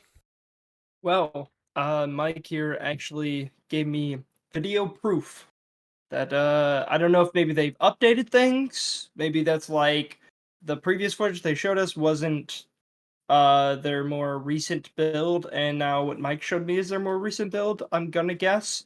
But for some reason in this video that Mike showed me, well, enemies actually seem like they understood that they were being attacked, and Yeah, that they got fucking plugged. excites me. Yeah, like dude, I was like, all right, that's what I was looking for. Like I'm just saying, like it's modern gaming, guys. Come on. It's not like like they're not 2D sprites where they go poo poo. Like like you're hitting the enemy. They need to react to your hits. Poo poo. Obviously, if they're giant enemies, I understand why they're not being flung back or anything. But when you're doing the most badass anime attack where you're slashing this dude like 50 times and he just stands there like, yeah, okay, and then you see their health bar going down, that's boring. But Mike showed me a video where he was doing the same attacks and the people were getting hit. I noticed that people were actually reacting to it, and I'm like, all right, you got me. There we go. That's what I was looking for. Now, if only Avium, that new game that EA is making, will also learn from their mistakes and do something like that. Which, by the way, I didn't know that's an Unreal Engine 5 game. So, technically, we're going to be getting an Unreal Engine 5 game in July. Didn't know that. So, that's pretty exciting. But yeah, no, Final Fantasy, kind of excited now. Obviously, you'll beat it, and then I'll borrow from you because I'm probably not going to buy it. But I probably will try it now. I will try it. It does look fun. It looks really cool. It seems up my alley. It's a lot more action packed, and so that has me a little excited. Yeah. All right. What's your number two? And then we'll both say our number ones. You're not gonna like it. Oh, damn. You are not gonna like what I did because I just noticed after that. My number two is actually Spider-Man 2. Spider-Man 2 is obviously it's really hard to choose between these two. They're almost equal to me, but I kind of changed my opinion a little bit with a more recent gameplay showcase or preview. Spider-Man 2 is obviously one of the most exciting games I have this year. Easily one of the most exciting games. I could definitely say both me and Mike are huge fans of Spider-Man himself. He's like easily one of my favorite superheroes. He's definitely become one of my favorites. Wolverine used to be my favorite, but that's also because my name's Logan. My dad named me after Wolverine, so that's why I kind of had a little bit of a picky thing with being Wolverine was my favorite. But no, Spider-Man is easily my favorite superhero, especially in Marvel specifically. I think he is my favorite superhero. I think he's the most interesting, has the most exciting villains, and Spider-Man PS4 was what made me actually get a PS4 in the first place. So yeah, clearly it's a system seller. It really got me to go get one. So yeah, I mean, I'm unbelievably excited for this game. I can't wait. I'm very pumped for this game. I'm so curious on how they're gonna make this game. Like, I'm curious, like, if it's gonna be co-op, if it's going to be kind of like GTA 5 style, where you can switch between them, and maybe there's like different missions for each character. Maybe possibly down the line with Venom being in it, which I know Mike has brought this up, is maybe Venom could become a playable character down the line in this game. Who knows? There's so many possibilities, and I am very pumped. I know they're gonna make a great game. All of Insomniac's games recently have just been banger after banger after banger. So I am very excited. I hope this game scores insanely high. I hope it does very well. I hope it's absolutely amazing. I hope now that they have their foundation built, they can truly make the best superhero video game of all time. I hope they can do it. I really want this to be the best superhero video game of all time because they have all of the pieces now with the PS5 and they can do that full power and do whatever they want with it. I want to see this game look its best and play its best and also just be the best superhero game of all time Yeah, ever. and I think it has as a very clear path to become that best Hmm. that goat, as some people would say. Um, well, I forgot about a game, so I should have known that it wasn't your number one. My number one is Spider-Man 2, for Yeah. all the reasons Logan just said. I'm trying. I know I mentioned how there's some talk out there what it is and what's not, how the game's going to be. Venom being a third playable character about halfway through the story. There's that big rumor. I'm trying not to engage too much with that because I don't want to be disappointed if it's not that kind of stuff. Because like that is all very it feels to me like wish fulfillment thinking. Like, oh, you have this GTA style where you can jump around between the two Spider-Man. It's drop in, drop out co-op, so you and I can play together. Halfway through the story, you defeat Dude, villain. that would be You the dream. you defeat The dream. you defeat Venom, who then becomes a third playable character, and you all team up to take down Craven. And it's like all this sounds like it's like the greatest dream of all time. And I don't want to be disappointed for what they do show us because I believe in my heart of hearts that what they are going to show us is going to be an absolutely incredible video game, regardless of whether it has all that stuff in it or not. But if it does have that stuff in it, it very well may be my The favorite game of all best. time. Yeah, dude. Like Like if all that they do it, it sounds. may, dude. That's what I mean. Like this game is so damn close to being like honestly. If I had to really be honest here, like 1 and 2 are about just even for me on like hype level, dude. I have so many ideas. Like I'm not expecting anything, but I have a lot of fun ideas in my head of what Spider-Man 2 is going to be, and I think no matter what they're going to do, it's going to be great.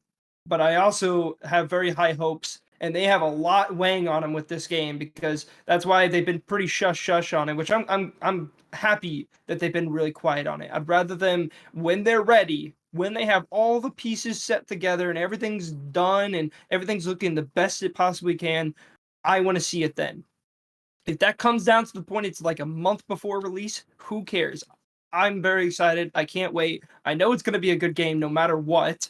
I mean, Insomniac has done an insanely good job this year. I mean, I loved Miles Morales. I loved Ratchet and Clank Rift Apart. I especially loved Rift Apart. I thought Rift Apart was way better than the first one. And that game was just insanely visually impressive. So I'm just unbelievably excited for this game. I can't wait to see what they do. And dude, if they do add co-op, it's over, man. Like that is gonna be Dude, if the most it, fun game of all time. Like I'm gonna have so much fun. We can play co-op. We can play the whole game together. Hopefully, that's the dream. That's the dream right there. If you can, dude, that would be I mean, amazing. That'd be so much fun. even if it's a separate mode to where like you load up the co-op mode and like you get to, excuse me, swing around and explore New York, take on crimes together. Hmm. Maybe there's some side missions, even if it's not a part of the main campaign. I think it's gonna be wildly freaking awesome if you could just jump in and play as one of the Spider-Men together. That is, again, it sounds like a dream. The dream would be it's entirely drop in, drop out co-op from the get-go. You can do all that. You can play whatever you was. But if you do want to play single player, it is that kind of GTA where, Miles has missions, Peter has missions, they have missions together. if I'm really not counting Venom in there because that sounds like too good to be true. Uh, Now he is in the game, obviously, but I'm not counting him as turning into a playable character. Yeah. But if it is drop in, drop out co-op, 100%, my hat's just off to him, man, because it feels like it's set up for it. It feels like they've been Mm-hmm. building to this, and we've gotten rumors that there's a lot of stuff Sony wants to do with multiplayer and all that, and this feels like it could be really the only way you could add multiplayer into a Spider-Man game is make it co-op enabled. Because like, what are you gonna do? Have people play as the villains? That sounds dumb. Yeah, no, right. So yeah, I can't wait. I think it's going to be an absolute incredible video game and really challenge me when we make our updated top 10 list to figure out what it is, because I made the bold statement that I just crowned my new favorite game of all time earlier this year, or at least in thought it's up there. So we'll see. It's a good problem to have when you can't figure out what your favorite game of all time is. So, what's your number Yeah. one? Well, I know what your number one is, but say it anyway. It's a new Zelda Tears of the Kingdom. Or Legend of Zelda Tears of the Kingdom. Yeah, we're gonna be getting into that very soon. A lot of the reasons, but I just want to say those new previews, the third trailer, all of it unbelievably had me hyped. If you guys want to go back and watch like when the first few trailers came out, I wasn't really on board. They weren't really showcasing a lot. They weren't really showing us what's new. It was a lot of like I felt like samey. But recently they came out with that third trailer and they came out with the preview where they that not only people got their hands on it, but we also had the actual just like gameplay segment where we got to watch it all. And wow, all I gotta say is I am unbelievably hyped for this game now. I feel like they're doing some really crazy stuff on it. I feel like they have a lot of stuff up their sleeve that they're really hiding. That has me very pumped. And easily, this could be my game of the year if they do things right. Um, there's a lot of people getting a little too overhyped about certain things in there, so I'm trying to temper my expectations just a little bit because some people are like, "Oh, it's gonna be like the Elden Ring killer. It's gonna have like so much more verticality and so much more cave systems and all this." And we've seen a lot of this and that. I'm gonna try to temper my expectations a little bit. But I will say I am unbelievably hyped for this game. I think there's a lot of new stuff they're adding. They're doing a lot of really cool things that has me unbelievably hyped for the game. It looks like so much fun. It looks like I'm gonna spew like 3 to 4, a whole probably month or so of just playing this game. I can't wait. So yeah, that's my number one game. Honestly, it's basically on par with Spider-Man 2 with me. I think they both are unbelievably exciting games for me. They're easily my most hyped games of the entire year. Um, Filled with already a very amazing year. We're already forgetting that we had Hogwarts Legacy come out. We had Resident Evil 4. Dude, this year is stupid. Yeah, this year Seriously, like is. we had a lot of crappy years, 2 years in a row, but then we had this year, and it's like everything's coming out. Like I don't even know what to think. This is 2018 all over again. Like there's so much happening in one year. I don't even know what to think. There's so many games coming out. And so I'm very excited. It's going to be especially exciting for us because I feel like these last 2 weeks it hasn't been really exciting gaming news wise. But when those games come out, oof, I can't wait. It's going to Yeah, be so much fun. I yeah. can't We wait. we really are, living our best lives over here in the gaming industry, which is why I hate that everyone's so goddamn negative all the time. Like, y'all chill out. We are living in maybe not the golden age of video games. That was probably early 2000s when games really started to become what they are today, but we are living in a very good age of gaming Hmm. where, yeah, there's a lot of annoying stuff. There's a lot of, money grubby, money laundering type things, but it's very easy to avoid those stuff. You and I avoid it all the time. Like, Hmm. we don't play those games. We download the DLC that we want to download. We don't engage with the stuff that we don't want to engage with. It's very easy to get the most out of gaming because you're inundated week in, week out with games that are mostly on par. Like, I was just looking at OpenCritic while I was trying to figure out if the last case of Benedict Fox has reviews yet. It doesn't. Don't know what's going on there, but it's some of the worst games we've gotten recently are like low 70s. It's like if that's the worst we get, dude, Hmm. great. So All right. Well, that was our list of our top 5 most anticipated games for the rest of 2023. Every single game that we mentioned, I think we're all excited about. The only game that Logan mentioned that I don't care at all about is the Liza P. And I think he does not think. I know he doesn't care about Sea of Stars. So there's one on each of our lists that we don't give a shit about. But overall, you know, while we have difference of opinions on things, we do enjoy some similar stuff. So I cannot wait for us to experience playing Spider-Man together. Dude, Spider-Man together, it's gonna be great. We're all It, gonna be in the big group, dude, just talking about all the new stuff. And it's dude, if it is co-op, dude, even more excited to play together. yeah. It's gonna be a little bit of a fight though between me and you. Who's gonna play who now? Okay, that's No, the problem. it's not a Playing fight. who's gonna play Miles Morales or who's gonna play Peter Parker. It's not a fight. I'm older. I get Peter. Oh, all right.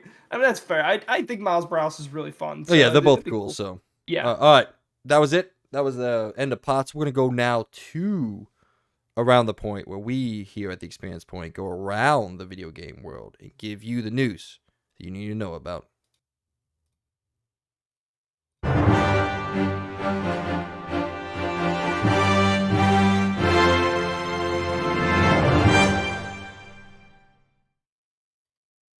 Number one on around the point. Just like last week, Logan and I reacted to a list over on IGN.com. We like list, at least I like list. I like making lists. We like talking about lists. So we decided to let's do it again. Let's react to a list. This time, IGN posted their list of their top 10 Star Wars video games of all time. So we're going to read through this, discuss it, probably argue about a couple things. So here we go. At number 10, Star Wars Dark Forces from the 1995 Microsoft DOS and Mac game. It was the original first-person shooter in the Star Wars franchise, very akin to Doom and Quake, and taking inspiration from them. Number 9, Star Wars Battlefront 2 from 2005, the PS2, Xbox, PC, and PSP. For those of you that don't know, Star Wars Battlefront 2 took the foundations of the first Battlefront game, specifically the Battlefield-inspired multiplayer, and added an engaging single-player story mode on top of that solid bedrock. It's something the budding franchise didn't need, yet still pulled off surprisingly well. And number 8, Star Wars Knights of the Old Republic 2 from 2004 on the Switch. Apparently, oh, now it is. Yeah, never mind.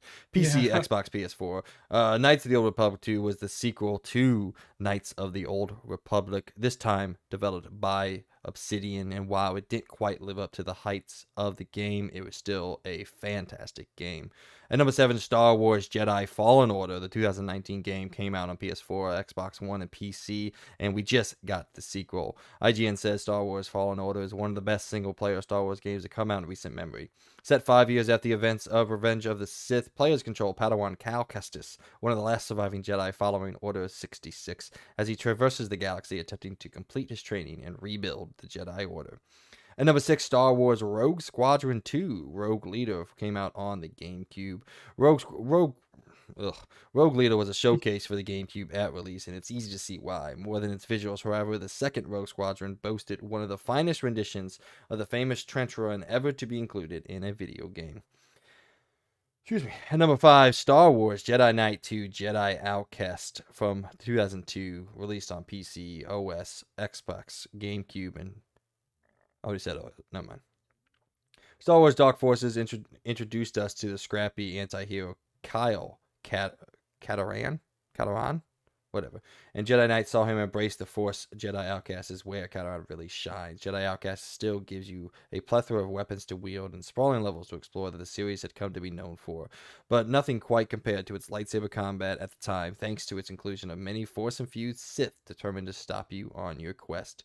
At number 4, Lego Star Wars The Skywalker Saga, the 2002 release on PS4, 5, Xbox X and S, and Switch. The latest entry and a return to form for the Lego Star Wars series, the Skywalker Saga should be, and in some way is, the premier Star Wars video game.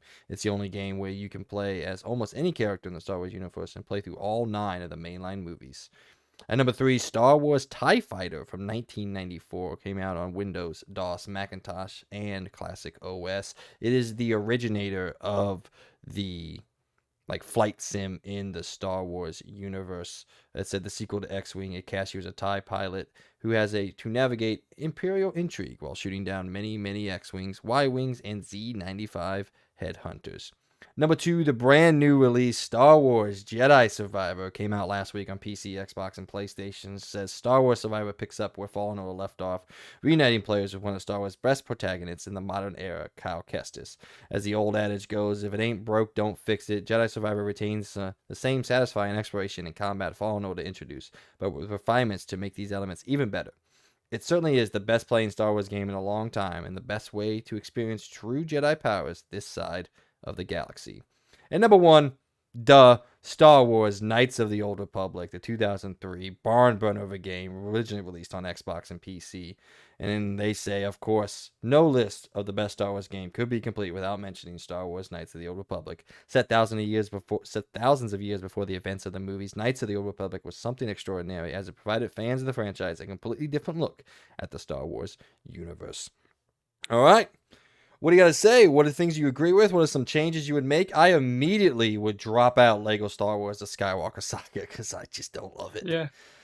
Number I think 4. there's a little bit of recency bias here with the number 2 pick. Like, I think you just beat the game, and he's like, "Yep, that's the best game I ever played." Like, that's a bit of recency bias, my man. Like, I don't know if I would put that at number 2 best Star Wars game. Yeah, some of these I really don't agree with, but it seems like this guy's an old school kind of guy because he put the TIE Fighter 1994 game. Like, barely heard anyone ever talk about that And game ever. no Republic Commando in this list. You kidding Yeah, me? yeah, actually, yeah. Like, what the No, heck? yeah, you put in freaking Dark Forces, which is a good game. I remember playing it when I was little, but no Republic Commando. I Come know. on. And I know you're not Yes. exactly thrilled with the placement of Battlefront 2, which I'm pretty sure is your favorite Star Wars Yeah, game of all time. it is my favorite for sure. I don't think it's like number 1. I understand that because like I understand what would be the best Star Wars thing would be a lot more variety. So I understand Battlefront 2 isn't the best for a lot of people. For me, it's the best because I love Star Wars battles so much. Um, but I'm actually really surprised to put the new Skywalker Saga, not the old Lego games, because a lot of people absolutely love the old Lego Dude, games. But I guess because Skywalker Saga does have everything in it, it is an all-in-one package. Um, yeah, I don't know. I mean, I can't. I think 1 makes sense. I've never played it, but I've heard nothing but amazing things about Knights of the Old Republic, and I'm sure it is really good. Never played it, so so fucking I good. can't really say anything about it. I wish they would do this remake, but who knows if that's ever gonna come out. But Hopefully, eventually. Don't, yeah, some of yeah. these just don't make any sense to me. Like, yeah, I just don't like. I know also Jedi Knight 2 is a really good game. The Rogue Leader, I mean, yeah, I know it's good, but like, is it really up there in the top 6? I don't really think so. You I mean, know? I think Rogue Squadron has a place on this list. I don't know exactly what place I would put it, but I mean, Yeah, that's a game I played. Wait, maybe I'm thinking of something different. I'm thinking of the one that came out on PS2, Jedi Starfighter. That's what I'm thinking of. Jedi Starfighter was awesome. I don't know if you yeah. remember that game. It had the old A-wing on the cover. Yeah, I love Starfighter. I think that has a place. I think it's I think interesting. Obviously, both Jedi games are on here. Both of the I new know. Jedi games are on here. I mean, I love Fallen Order. I think it definitely easily top 10. I think it's easily top 5. And so far, Survivor, well, yes, it has performance issues and all that, but Which it's, actually thought that was so funny when he said, what was it again? It certainly is the best playing Star Wars game in a long to time. be fair, it does play Wow, very well. certainly It the just doesn't best. run very well. Yeah. Which goes into playing a little bit, but I do think that's kind of funny that like that's his last line, and he made this his second. I think it's again very recency biased on the number 2 on you putting it up there. Um, but I don't know. Some of these I would definitely change around. Yeah, I think Republic Commando should have been on here. I think that game is easily one of the best Star Wars games. Again, it was a very original story, and I like that. I did play Rogue Squadron. I don't know if it was 1 or 2 on the GameCube back in the day.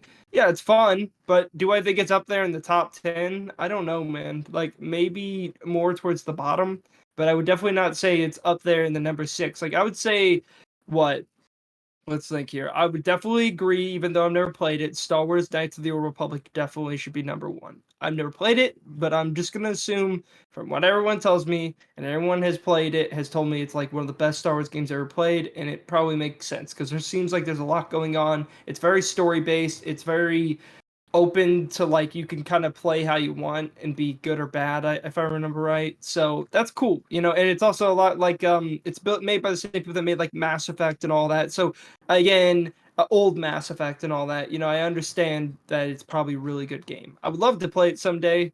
I really want to play it if they do make a remake for it, like they said they were going to, but who knows if that's ever coming out. Um, it'd probably be that, and then as much as I don't love the Jedi games, I would probably say I don't know. I don't know if I would give Survivor, man, because it's so rough right now. Um, Maybe down the line it makes sense that that's number two. I'll probably say easily number three for me has to be Battlefront 2 because I think that game is just amazing. I think they had a cool little story with it, with some of the best multiplayer and gameplay I've ever had in Star Wars, in my opinion. And then also just all the introduction to space battles and all that, just so much more. That's why I don't get why some of these squadron games made it above it because there was a lot of that already in Battlefront 2 that, in my opinion, had way more going on and a lot more variety. Um, I guess probably Jedi Knight 2 would probably be 4 for me. Again, I don't know much about Fallen Order 2, but I would wait. Star Wars Jedi. Oh no, sorry, not Fallen Order. Knights of the Republic would probably be 5, and then I don't know, maybe Lego Star Wars, then Fallen Order, and then from there, I don't really know. It's all a mix from there. So I Definitely. guess I could see why, Survivor maybe got second because it is a from all these games other than probably Knights of the Old Republic. I think it's probably one of the better ones of actually telling a better, more cinematic story. Is probably the best way to describe it. I think and the gameplay can be really fun. I haven't played Survivor, so I can't really attest to it. Other than I know that as you said, frame rate's pretty awful. They'll probably fix that down the line, so it probably will end up being a second place kind of Star Wars game. Uh, but I do not agree with Battlefront 2 being all the way down there, man. That game's too big to be down there. It does Yeah, not deserve to be in 9. that But it's still in the feels. top 10, so if it wasn't on this, I'd be a lot more mad. But at least it's on the top 10. Because if it wasn't in the top 10, I would have been throwing some hands, dude. Battlefront 2 has to be in the top 10, no matter what. And I also think Republic Commando should make its way in here. I think Republic Commando could probably take over the Dark Forces game because, come on now, Republic Commando was also a very awesome game. Yeah, I mean, no Star Wars pod racing from like the back in the day, and I think honestly, I know this is an unpopular opinion in a way, but one game that definitely deserves to at least be in the top 10, Force Unleashed, man. Oh yeah. What the heck? Yeah, I didn't even think about that. I know the Yeah, at least second at one least the isn't good, first but one. yeah, dude, Star Yeah. Wars: The Force Unleashed is fucking awesome. Yeah, Um, so you could probably take out like what? You could take out the dark forces. You could take out this which I still don't like that they put the Star Wars TIE fighter basically flight control game. Like that doesn't deserve to be in the top 10. I'm sorry guys. It's just a flight game. There's at so much number more going on three, in our lives are at yeah, and number number 3. three. Yeah, I don't understand that. That game, this dude has to be some old timer. This is probably one of his first games he ever played. He's like, yeah, this is the best Star Wars game ever. Well, not everyone likes flight simulator games, so I don't think it deserves to be in the top 3. Um, but yeah, dude, what I forgot about that. Force Awakens definitely should be at the top 10 easily. Not the second one. We all know that one sucked. But yeah, that should be in the top I mean, 10. yeah, Actually, I would even have Force Awakens above Republic Commando for me because I think Force Awakens was a very awesome Force game. Awakens is so good, and it's Yeah. infinitely replayable with an actual Hmm. good story. Like, the first game Yeah. has a good And it was just story. fun. And you're basically overpowered, but it's fun. Like you Oh just yeah, get this really you're like overpowered feeling, you you're like know? if Superman became a Jedi, pretty much. Yeah, pretty Yeah. much. Yeah, and it's awesome. It's cool. Yeah. So you got Republic Commando. I'd put in here. I think both the Jedi games do have a place in the top 10. Where they would sit, I don't know. I have to That's sit there and fair. make my I list. can't say they don't deserve it. I just yeah. But I'm at least happy they put Battlefront 2 in here because if they wouldn't have put that in here, I would have been I would have been put out. Oh yeah, Because I I mean, don't care where it lands. I just know Battlefront 2 is in the top 10 one way or another. For me, it's my number one, but I think for an overall, I think Battlefront 2 should at least be in the top 10 somewhere, and it is. yeah, So I can exclusively Pandemic's Battlefront 2, not EA's Battlefront yes, 2. yeah, not EA's Battlefront 2. Which I Even guess, though that game became great, yeah, and but it is really great now if you go play it, at launch it definitely wasn't. yeah, it can't be So excused. So, I love Jedi Knight 2, Jedi Outcast. I think that's perfect at number 5. Actually, I mean, a lot of games that I we're never talking played it, about. but I've heard nothing but good things about it. It came So out on Switch recently, so you can play it if you want. yeah, I know. I Yeah, think it came out on PS4 as well. Yeah. probably. I don't know, not off the top of my head, but yeah, I would throw Jedi Starfighter in there. I think both Jedi's obviously, and then the other games that we talk about. So I don't love this list. But yeah, as you said, he's definitely an old guy. He's like, oh, Hmm. Dark Forces was so good. Yeah, Y'all I don't. really don't get how that game made it in the top 10, All but the there's so many other. it's weird. Like he seems like an old gamer. Like throws in Dark Forces, but then he puts Survivor at number 2. I know. Yeah, whatever. Who the hell knows? All right. Well, that was that. That was fun. I thought you'd be a little bit more angry that Battlefront 2 was so low. I am willing to take my bias away and understand that not everybody loves the Battlefield style of gameplay, but I will say, obviously for me, it's my favorite game of all time. It is just infinitely replayable. I own it on just about everything. I know. Shut up. Shut the fuck up, Mike. I I don't even know can't do it. what I that word was. swear. It was a word. It made me But die it's laughing, honestly. I literally have that game on everything. I have it on my Xbox now, which is cool, and I love that they brought back the classic Battlefront 2 DLC pack that came out only on the Xbox original. My light is And dying. I also own it on my PC and on my Steam Deck and everything, dude. I Battlefront 2 is a game I still go back to and play every so often. And I got to experience a LAN party one time playing Battlefront 2, and it was the best day of my life, dude. It was so fucking fun. Is it on It's just Steam? a fun game. What? Yeah, it's on Steam. I might get And it. they still have multiplayers people fan servers are still up and you can still play that game online By the way, today. God That's Hand is awesome, man. God Hand is not on Steam. I looked it up. I know they have God Hand, but it's not Yeah, the God it's Hand not you the God played. It's Hand. a weird Japanese free to play game. Yeah, That's what I I noticed. looked it up. I was sad, but I am currently looking up Well, if you Star own the Wars. disc, you can emulate it. I mean, I don't have to own the disc. You- 349. It's a little too. It's a little too much for me. So, Yeah. all right, number 2 on around the points. We finally got a not just a release date for Armored Core 6, which is in fact this year. That's what the rumor said. But we also got a balls to the wall, action heavy gameplay trailer. We're gonna react to it right here, right now. Hopefully, Logan has taken the time to look I at it. watched it. Okay, before this Yeah, I watched exact it. Yeah, I moment. watched it when we were you were doing the top 5. I was watching it. So, Okay. yeah. So I what did got you it. think, man? Because I've already kind of made my stance on it. I think it looks so fucking good.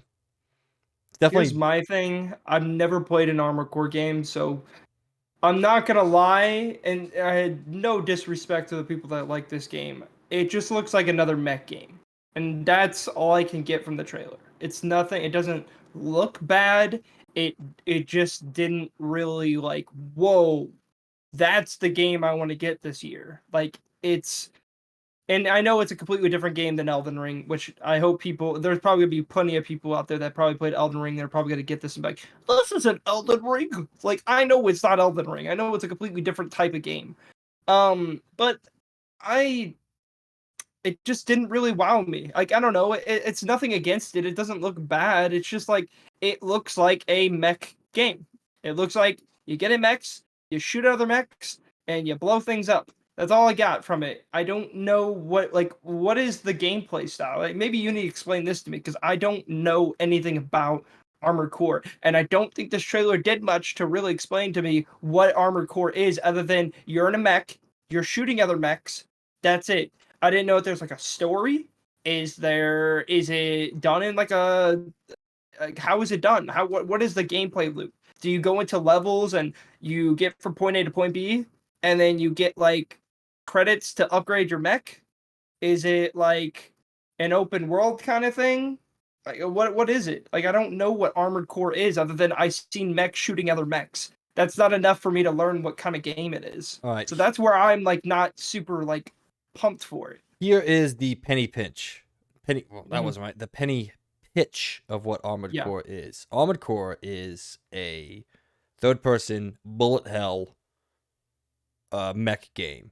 But the brilliance of it is it's backed by this insane minutia of customization where you can go and customize parts of your mech that honestly just seems ridiculous. Like there's a lot of mech games you can obviously change your guns and equipments. Like, Mhm. dude, you can change armor on here, individual pieces. You can change, you can swap out different legs, different wheels, and you can change every single aspect of how your mech operates and tailor it to your style of gameplay and all that. That's what Armored Core has always been. What this is, I would hope it's fairly similar. It's also not easy. I mean, it's not Dark Souls hard or anything like that. But it is a bullet hell game with, by its nature, they're not easy games to beat. There's a lot of shit coming at Mhm. you. It's a lot of, it's not even about really learning patterns that much. There is a little bit of pattern recognition within the boss fights and all that, but it's just a lot of trial and error. Just you got to keep going and keep pushing through it. But I mean that is the elevator pitch. Sorry, not penny pitch. I got that wrong. The elevator pitch for what the game is. It is a third person stylized action bullet hell mech game. But it's backed by this just insane amount of customization that is not a part of any sort of mech genre ever before. Like the level of customization that the Armored Core games have is bar none in this genre. So that is the basis of what I would tell you. And while I guess this trailer didn't blow me away because I already knew what Armored Core was. It was just really, really cool to see it in action again. And I haven't played one of these. I mean, shit, when did 5 come out? It was like, I think, 2000s or something. Armored Core 5. Armored Core 5 came out 2012, really? Seems like not that. Seems like way, way longer than that, but I guess that is 11 years.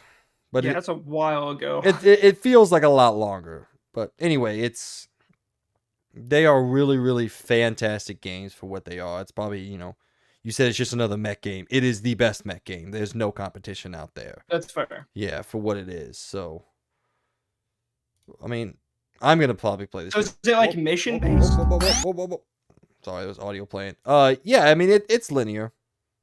Okay, so it's like, yeah, you go into like a mission and then is it like story based? Yeah, Or is it yeah, more just like, okay. yeah. No, there's That's story. why I'm just confused because like I don't know much about this, and I mean you gotta understand there's probably a lot of people that don't know much about this game because I mean if it didn't come out since 2012, you're not really getting much from this trailer. Which I'm not saying they need to like give us everything, but like all I know is just it just looked like mechs shooting other mechs. I think So the that's why I'm just like I think the I feel like most maybe they could have did a better job of like maybe showing like, hey, this game is because there's a lot of people out there, especially like me, who's never played an Armored Core game, and it would be great to see like I don't know, they could do like a little snippet of them showing some of the armor customization.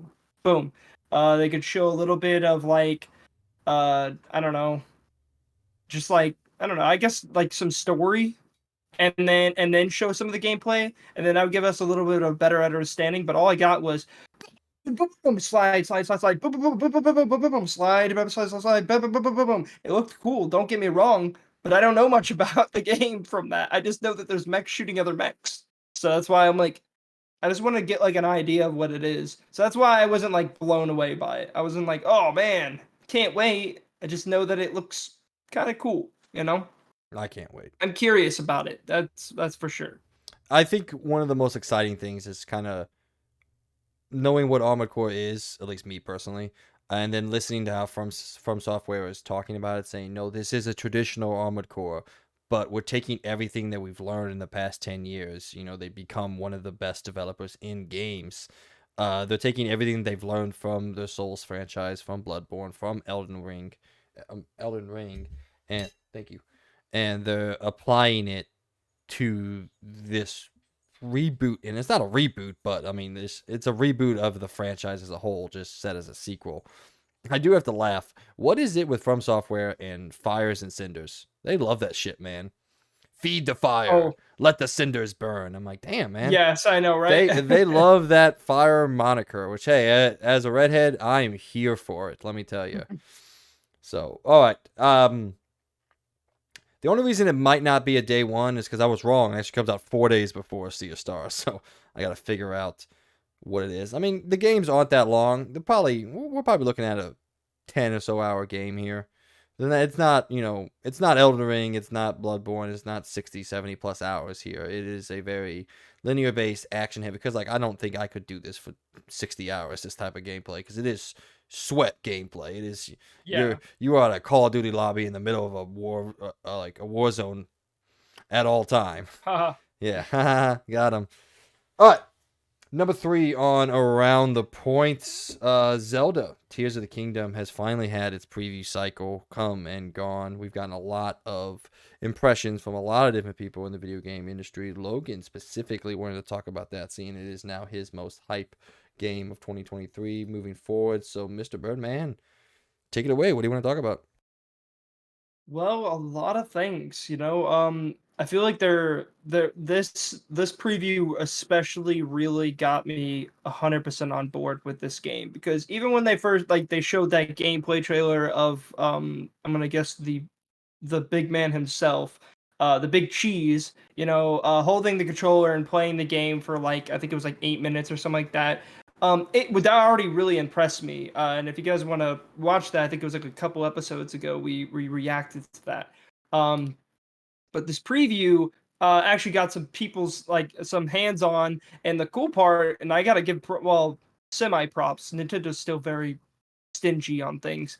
I gotta give them props for at least letting people record their gameplay and showcase it, which I was really happy to see because like I wanted to see some more gameplay. I wanted to see actual people's hands on, not a very like what was it be scripted, I guess, kind of gameplay. It wasn't like heavily scripted the air gameplay, but this one was far more unscripted because it was normal people just playing the game. And wow, I mean, they're doing a lot with this game. There is so much.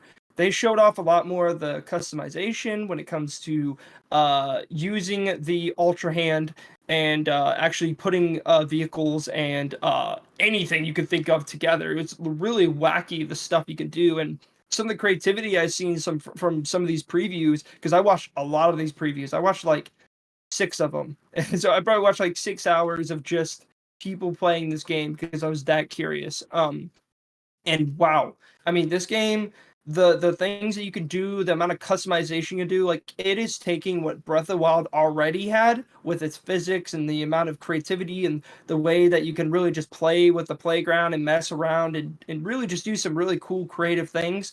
This game is taking that and it's like freaking going all in with it. And there's so much stuff that I can think of that I could do in this game.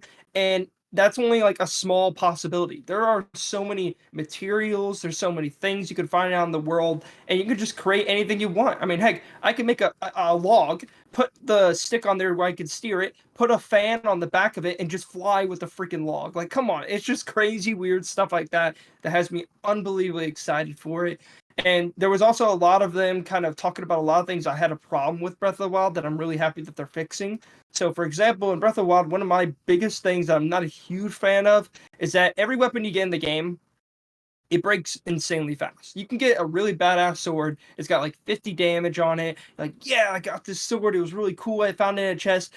You maybe do like 12 slashes and then the sword breaks. And it's like, oh, okay, well, that's gone. I guess next little stick I'm gonna get from a goblin again and use that again. Um, so kind of like, and it wasn't like that didn't really make me hate Breath of the Wild. I mean, heck, I'm playing it right now. I'm really loving it. I'm still having a good time. It's just one thing I wish they would slightly fix, maybe bring up the durability. And what they're doing with the new fuse ability, which is basically you can connect just about any material you can think of, and I mean any material, to any weapon, shield, bow, etc. You can literally attach a minecart to your shield. You could attach a big spiky ball to your shield or thing. You could attach a piece of meat to your shield. You could do anything with it. And they all add different things to like a lot more customization and a lot more exploration, and the fact of like, because like in the first game I really loved combining all these different foods, trying to make all these different things. And basically they're taking that and they're adding it to all their weapons, their shields, their bows, where you can really just kind of, try things out. Like, oh, hey, I have this horn, I'm going to put it on my bow and arrow and see what it does. And that's what's exciting about it. You're learning and you're trying different things, you're exploring all the different materials and what they can do for every weapon. And to go back on this durability thing that I'm talking about, with this fuse ability now, basically it fixes our problem. If, for example, you hit a dude a couple times and it's about to break, you can add an item to your weapon and it brings the durability up.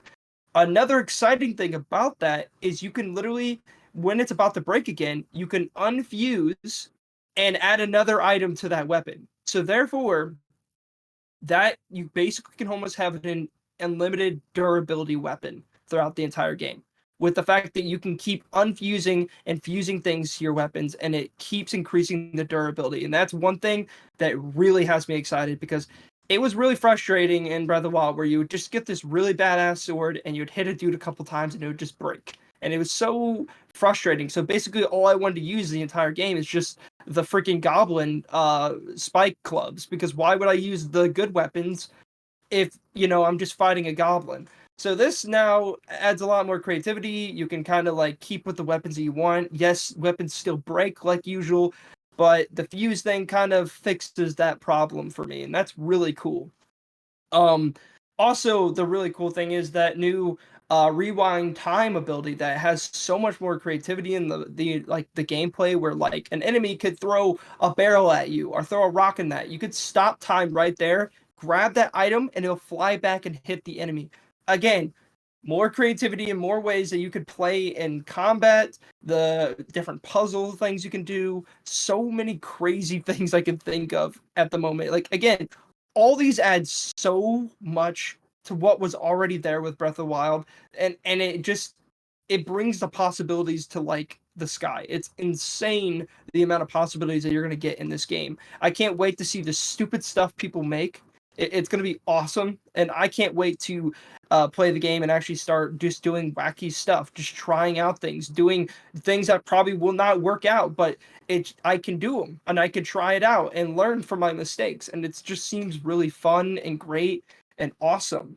And they're just adding so many new abilities that like basically they took what they had in Breath of the Wild and they just to an insane amount. They brought it to a lot more like ways to um solve puzzles and a lot more ways to actually fight your enemies. And another big problem that I had with the game is with Breath of the Wild is, especially in the later part of the game, I kind of tried to avoid enemies. And now with this game, with the new ways of like the loot that you get from enemies and the way that you can fuse things, it actually brings me to what to go fight the enemies, which was one of my biggest problem with Breath of the Wild was, especially in the later part of the game, like why would you attack the enemies? You're just going to break your weapons. You don't get XP, you don't get anything but some materials, and especially part in the later part of the game, you already probably have like 70 horns. So why would you go attack that same goblin again? You could just run away and not use up your weapons.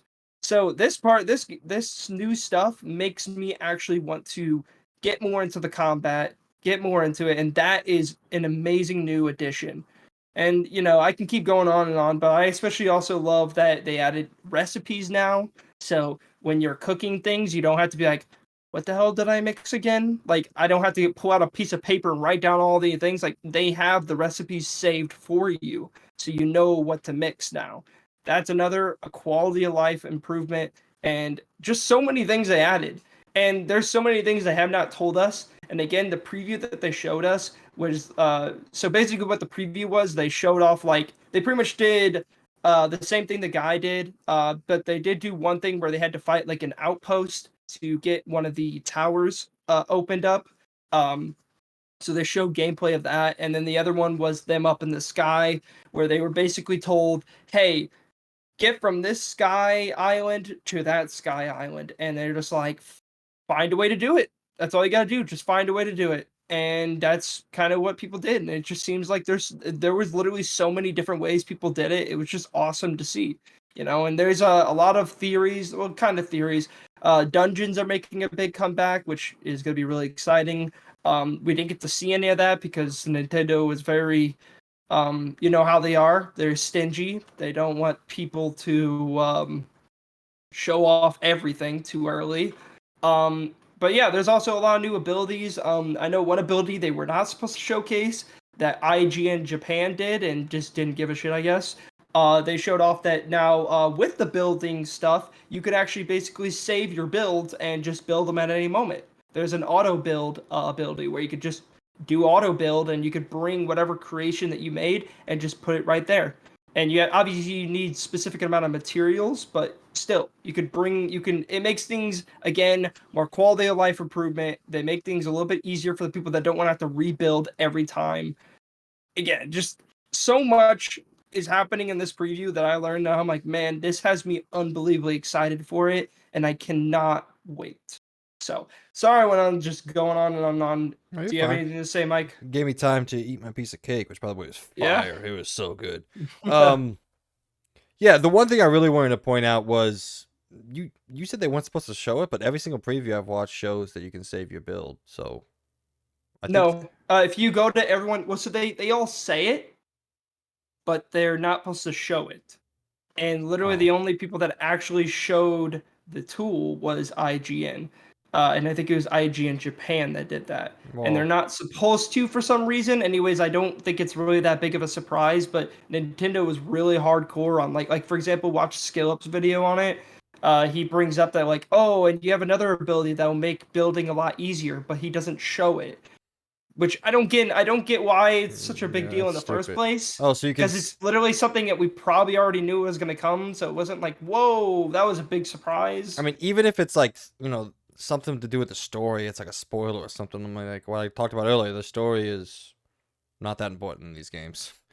Yeah, So, so but yeah, no, I mean, I agree with everything you had to say. I think everything they showed is really, really cool, and it furthers what made Breath of the Wild so good. That just freedom of interaction, that link, yeah, pun yeah, intended, between you and the world is unrivaled in these games. There's very few games that make you feel like you're a part of this world like Breath of the Wild did, and it appears that Tears of the Kingdom is even taking tenfold that. And yeah, I'm very excited to play it. While I'm not a day one guy, for this, I wasn't even day one for Breath of the Wild. I don't think. Well, I didn't buy my Switch on day one, so. Uh, but this is a game I can't wait to play. I can't wait to sink into it. I gotta find the time to sink into it. I don't know where that's gonna come, but yeah. Overall, nothing they've shown has been bad. Like, I don't know what anybody thought this game was gonna be bad. When's the last Zelda game that was bad? Maybe Skyward Sword, and that wasn't even bad. It was just disappointing. yeah, Um, yeah. So we've known this game is gonna be incredible for a long time. They would have to again. It's the Ragnarok situation. They would have to really screw up to really screw this up. Like they would have to go off the walls crazy, like make a Sonic game. yeah. But yeah, I agree with most of the things you say. I think this game looks absolutely fantastic, and I'm sure it will be. And I can't personally wait to play it. Not day one, but I can't wait to play it whenever I do get to jump in and play it. I said the one big thing that I was afraid of was the minutia of having to rebuild things all the time, and yeah, that apparently isn't a problem, which is good. And also, I did want to point out, when you are exploring these islands in the sky, you don't have to worry about like, oh, you screw something up, so you fall down, Hmm. and then oh, I got to figure out a way all the way back up there. There is a way to relieve that. There's this crystal that you can place at any point in the map, and which is a press of the button, you can respawn yourself there. You also don't have to go back to the location to pick it up. You can pick it up simply from the map screen, sorry. So yeah, the freedom of expression in this game in terms of gameplay and interaction levels, I think is absolutely fantastic. It's going to be on a level that we've never seen before, and we probably never will see before, because I feel like it's probably pretty hard to make this style of interaction stuff. I mean, this game has taken 6 years to create, so it And should. it's the biggest game that Switches has right now. It's 18 gigabytes, which, by the way, that's really funny to say, but still, it is the biggest Switch game out. No other game has the download size of 18 gigabytes, which is funny, in my opinion. I'll disagree with that because NBA is like 29. No, like exclusive. Oh, first Sorry. party. Okay, That's a better way to I was say it. like, dude. It is the biggest first party Nintendo game Okay, fair, to fair, come out on fair, the Switch. fair. There you go. I was And like, that's still crazy because literally Breath of the Wild was 14 gigabytes. This is gonna be 18 gigabytes. So a whole freaking 4 gigabytes more. But it's still funny to say because it's like not really that much nowadays, but still like for them, like that's pretty 148 big. Star Wars. I know, right? Get freaking Red Dead's like 120. It's like, geez. Games are getting very, very large. Mm-hmm. And storage sizes, at least built-in storage sizes, aren't exactly keeping up with that. So one terabyte seems like 250 gig from back in the day nowadays. So all right, Oh, I know. number 4 Four. on Around Yeah. the Point, Twisted Metal, the TV show coming from Peacock or Paramount, I don't remember. It's Peacock. Peacock has seen its official teaser trailer. It's a very short teaser trailer, but it shows Anthony Mackie as the main character, and it's a little snippet of I should probably know Sweet Tooth. There we go. I couldn't come up with the character's name. Sweet Tooth at the end of it. We have gotten an official release date, that being July 27th. All 10 half-hour long episodes will launch day and date on that time, which I think is awesome. I can't wait. I'm gonna binge them all in one day. And I don't say that like I'm super stoked for this or anything. I think it'll be a fun time. Hopefully it's funny. It's coming from the writers of Deadpool, so that gives me a lot of hope that it'll be well written comedy, not crappy comedy.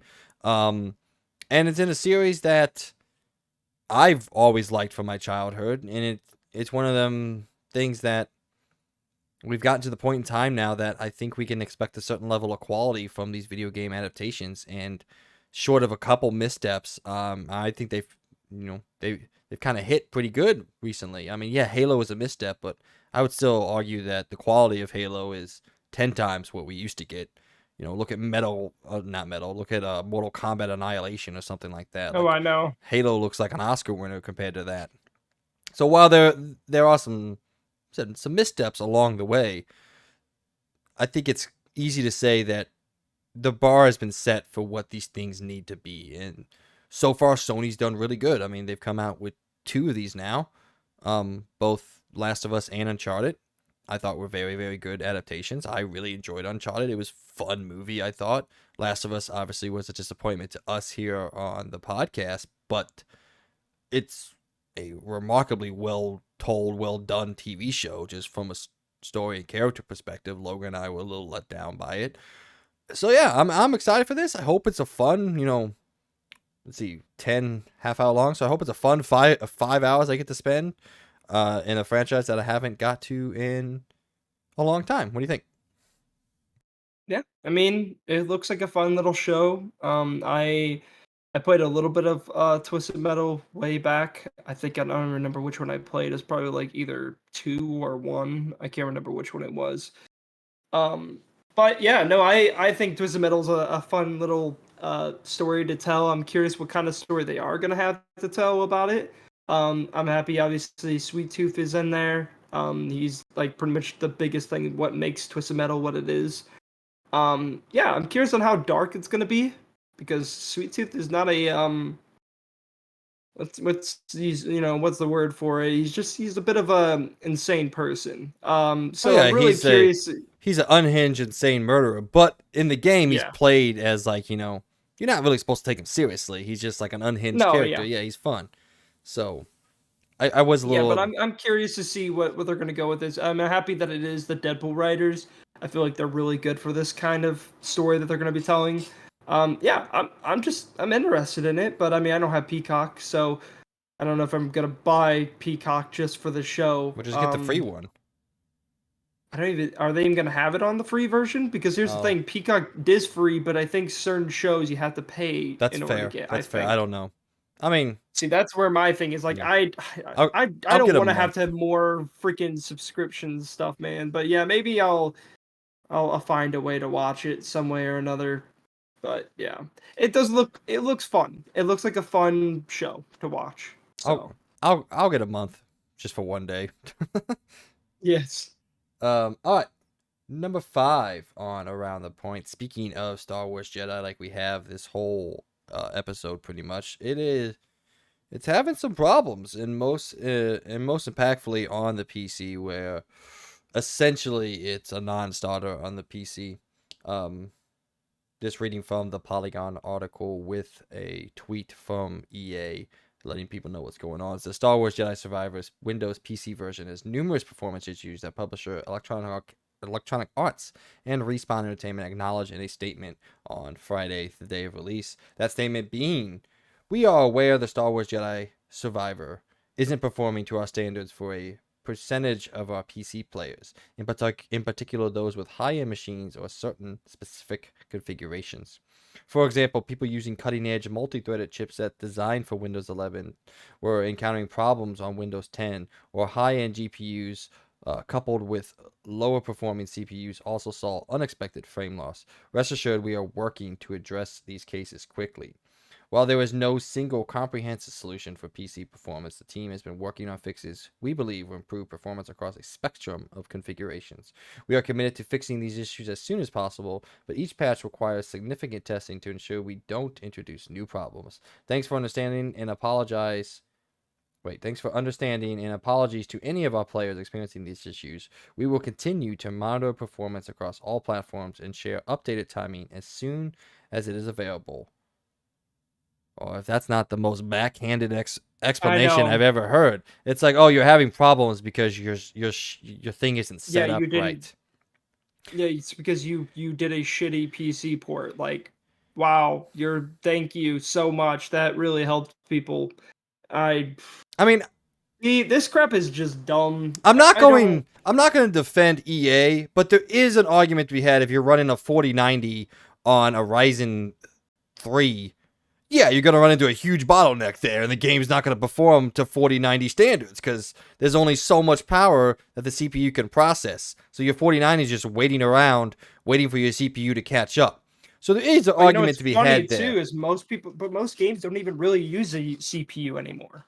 Let's be honest here, barely any do. It's mainly do GPU and memory bandwidth. That's usually what runs games nowadays. Well, You every barely game use uses you this. maybe use like 2% of your CPU Yeah, most of well, the time in games. every game uses a CPU because the CPU receives the signal from the GPU. The GPU isn't Well, yeah, delivering that yeah. straight to the I'm not game. saying you don't need a CPU, but I'm just saying CPU isn't the biggest thing that's pushing the game. It's the GPU most of the time. 90% of the time, True, actually. but like your GPU has to And RAM. send For your some reason, some your games are RAM your too. GPU has to send that information to the CPU. Your CPU then processes that information and then puts it into the game.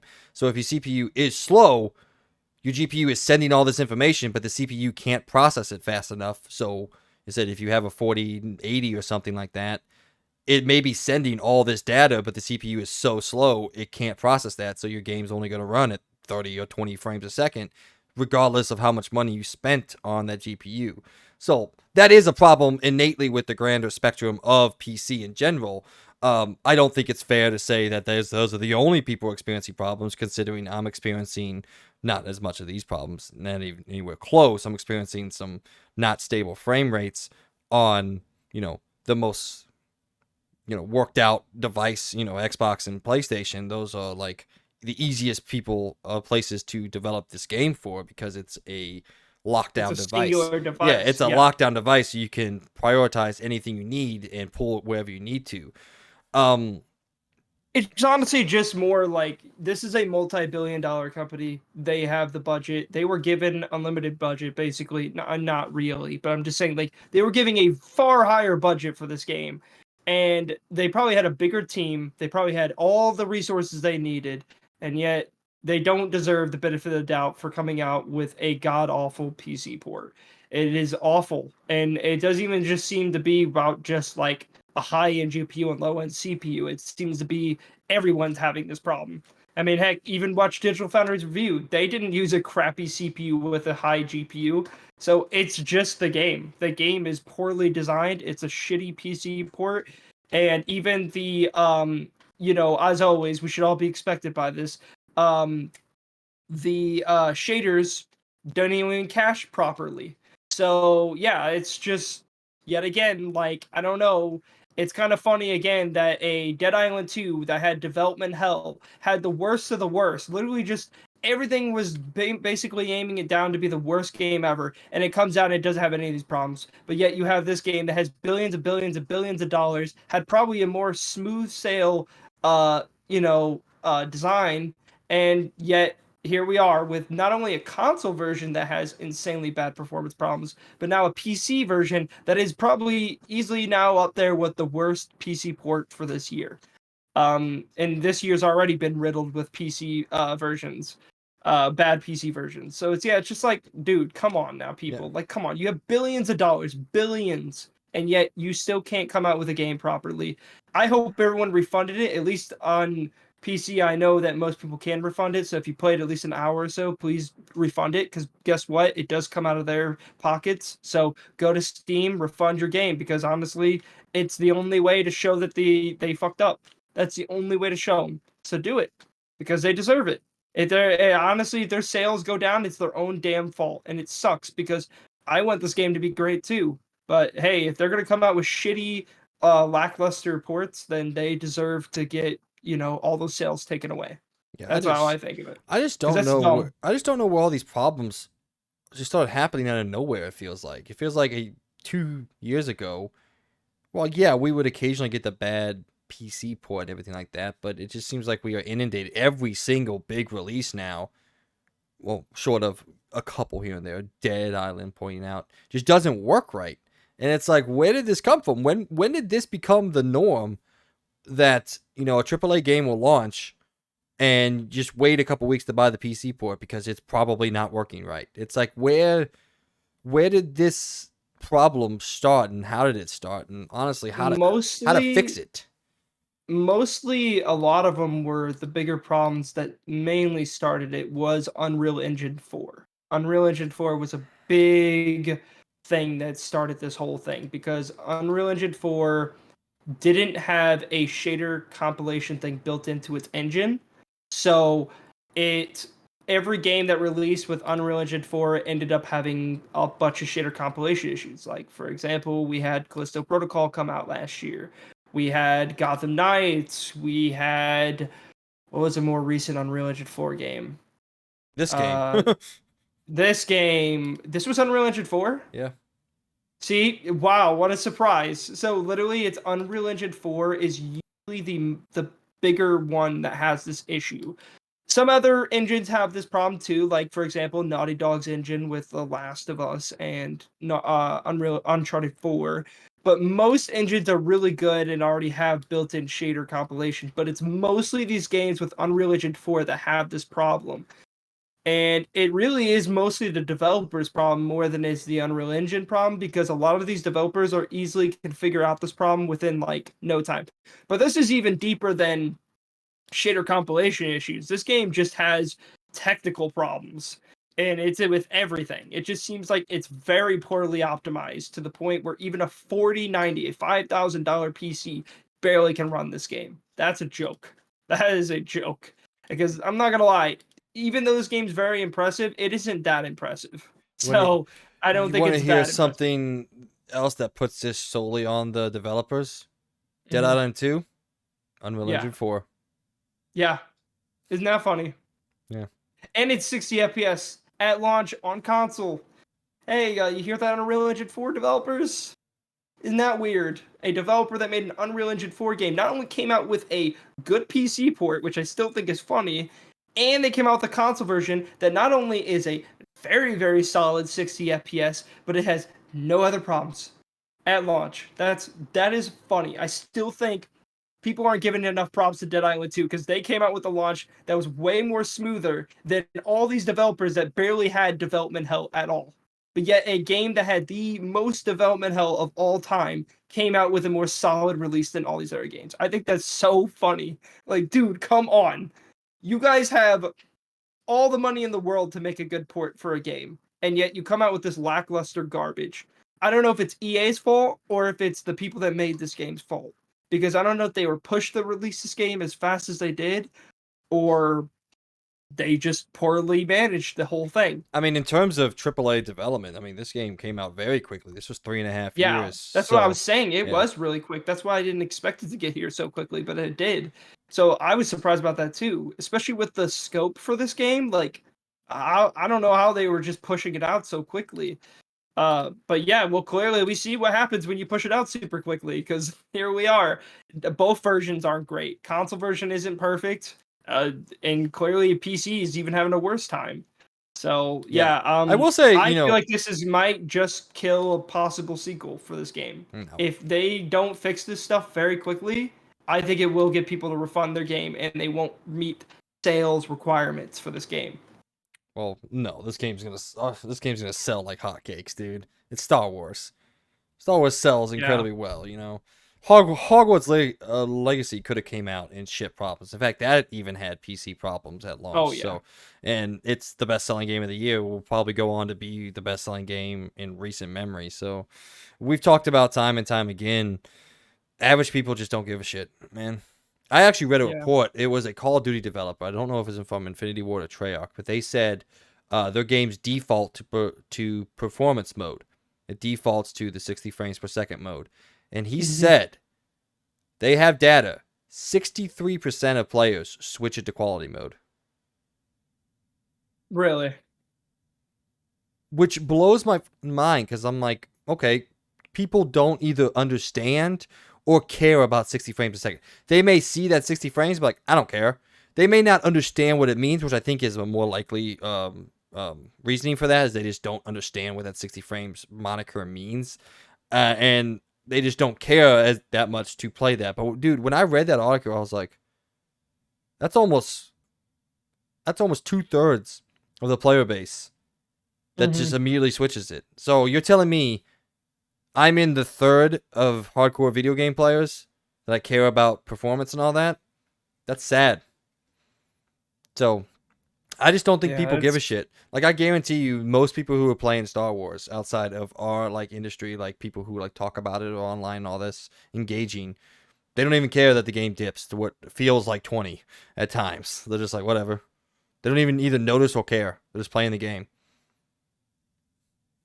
It's weird, man. And I gotta say, that's one thing that scares me about this generation is it already seems like a lot of developers are already starting to aim for that like 30 FPS again, and it's starting to kind of scare me, and that's why I'm kind of happy I have a PC now, because it's like, dude, if games start moving over to 30 FPS, and I know this is way off topic now, but now we're like way off, but still, it's kind of connected. Man, that kind of scares me a little bit, because it's like, I think a lot of people had a taste of 60 FPS during this current generation, and a lot of people don't want that to go away. I mean, clearly that's why all these games that have been releasing at 30 FPS have been getting some backlash. There are still people out there that protect it. They're like there's definitely some Xbots out there that are like, Redfall, who cares, man? 30 FPS, man. It's for the developers. That's cool, man. Holy like, fuck. Dude, come I just on. had a childhood flashback. Your voice sounded exactly like a character from Backyard Baseball. The fucking nerd guy with the big glasses. That voice you just made, I am now convinced you did the VO for that character. Yeah. That was insane. I just had this huge fucking childhood flashback when you did that voice. That was awesome. I want you to always speak like that now. Yeah. Yeah. I don't even know if I could reenact it. that was so good. But All yeah, right. no, it's just like yeah, that kind of scares me. I hope developers still listen to I guess us minority. I guess we're the minority.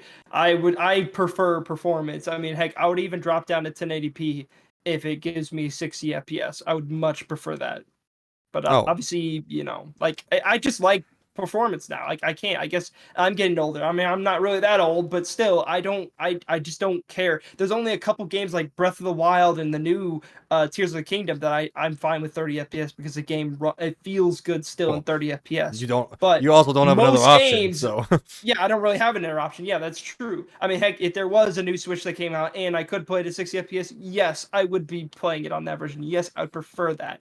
But yeah, now that we have these new gen consoles, current gen, not new, uh, I don't know. I'm hoping developers don't start pushing towards 30 FPS again. There already are some, but don't listen to that, please. Keep it in that 60 FPS range. People like that. Heck, even if you have additional power, do 120. I still think it's kind of weird that some games that do have all this extra performance room don't give us 120 as well. Just do it. Screw it. Add it as a little bonus. Uncharted 4 had 120 FPS mode. And that's just so weird. But hey, they added it and it's awesome. It's a cool little addition for the people that want to play it that way. And that is cool. Why not give us more choices. yeah. So I think most developers are still doing that, but that is a fear of mine in the next like 2 years where we're gonna have like developers like really focus on just 30, and I don't want that. Heck, I would really hope that Starfield still, I'm hoping for it, that it does still have a 60 FPS mode Not a because shot. I think a lot of people are gonna get upset about it one way or another because I mean, heck, you see all these games come out and they all get angry about it. And I'm happy people are getting angry about it. I think that should be the standard. I 60 will. and 30. There should be a quality mode for 30, a performance mode for 60. People don't care if you hit 4K with the 60. Trust me, I don't care. I would much prefer if you can get that 60 FPS out, all for it. I Yeah. think everybody would prefer that. I will tell you the only shot you have at Starfield getting 60 is that they saw the reaction to Redfall and they're like, we got to figure this out. Yeah, If that means a delay till next year, then that's what that means. Like, that's fine with we me. have to Honestly, get I'd this much game rather at 60. Redfall get pushed back because of the whole 30 FPS. Like, that's just dumb. That's dumb. But I mean, I guess I don't need to wait now because I have the PC, and I Yeah. probably will do the same for Starfield. But I don't want people to have that same mentality. If you have an Xbox, push for it, man. Don't let them just be like, yeah, no, we can give you guys shit. You're not gonna care about it. No, you should expect quality, not expect freaking people to give you 30 FPS garbage, especially for a game that looks like a last gen game. So yeah, All right. Rant over. yes. All right, let's run through the last little news story here. It's just some PlayStation news to throw at you, some sales data, and some updates. So, Sony and PlayStation have announced they have now crossed 38 million units sold worldwide, which means in the financial year of 2022 to 2023, they sold just shy of the same amount of consoles they sold in the 2 years prior. So, what all that means is the PS5 is fucking flying off the shelves right now. It is hot.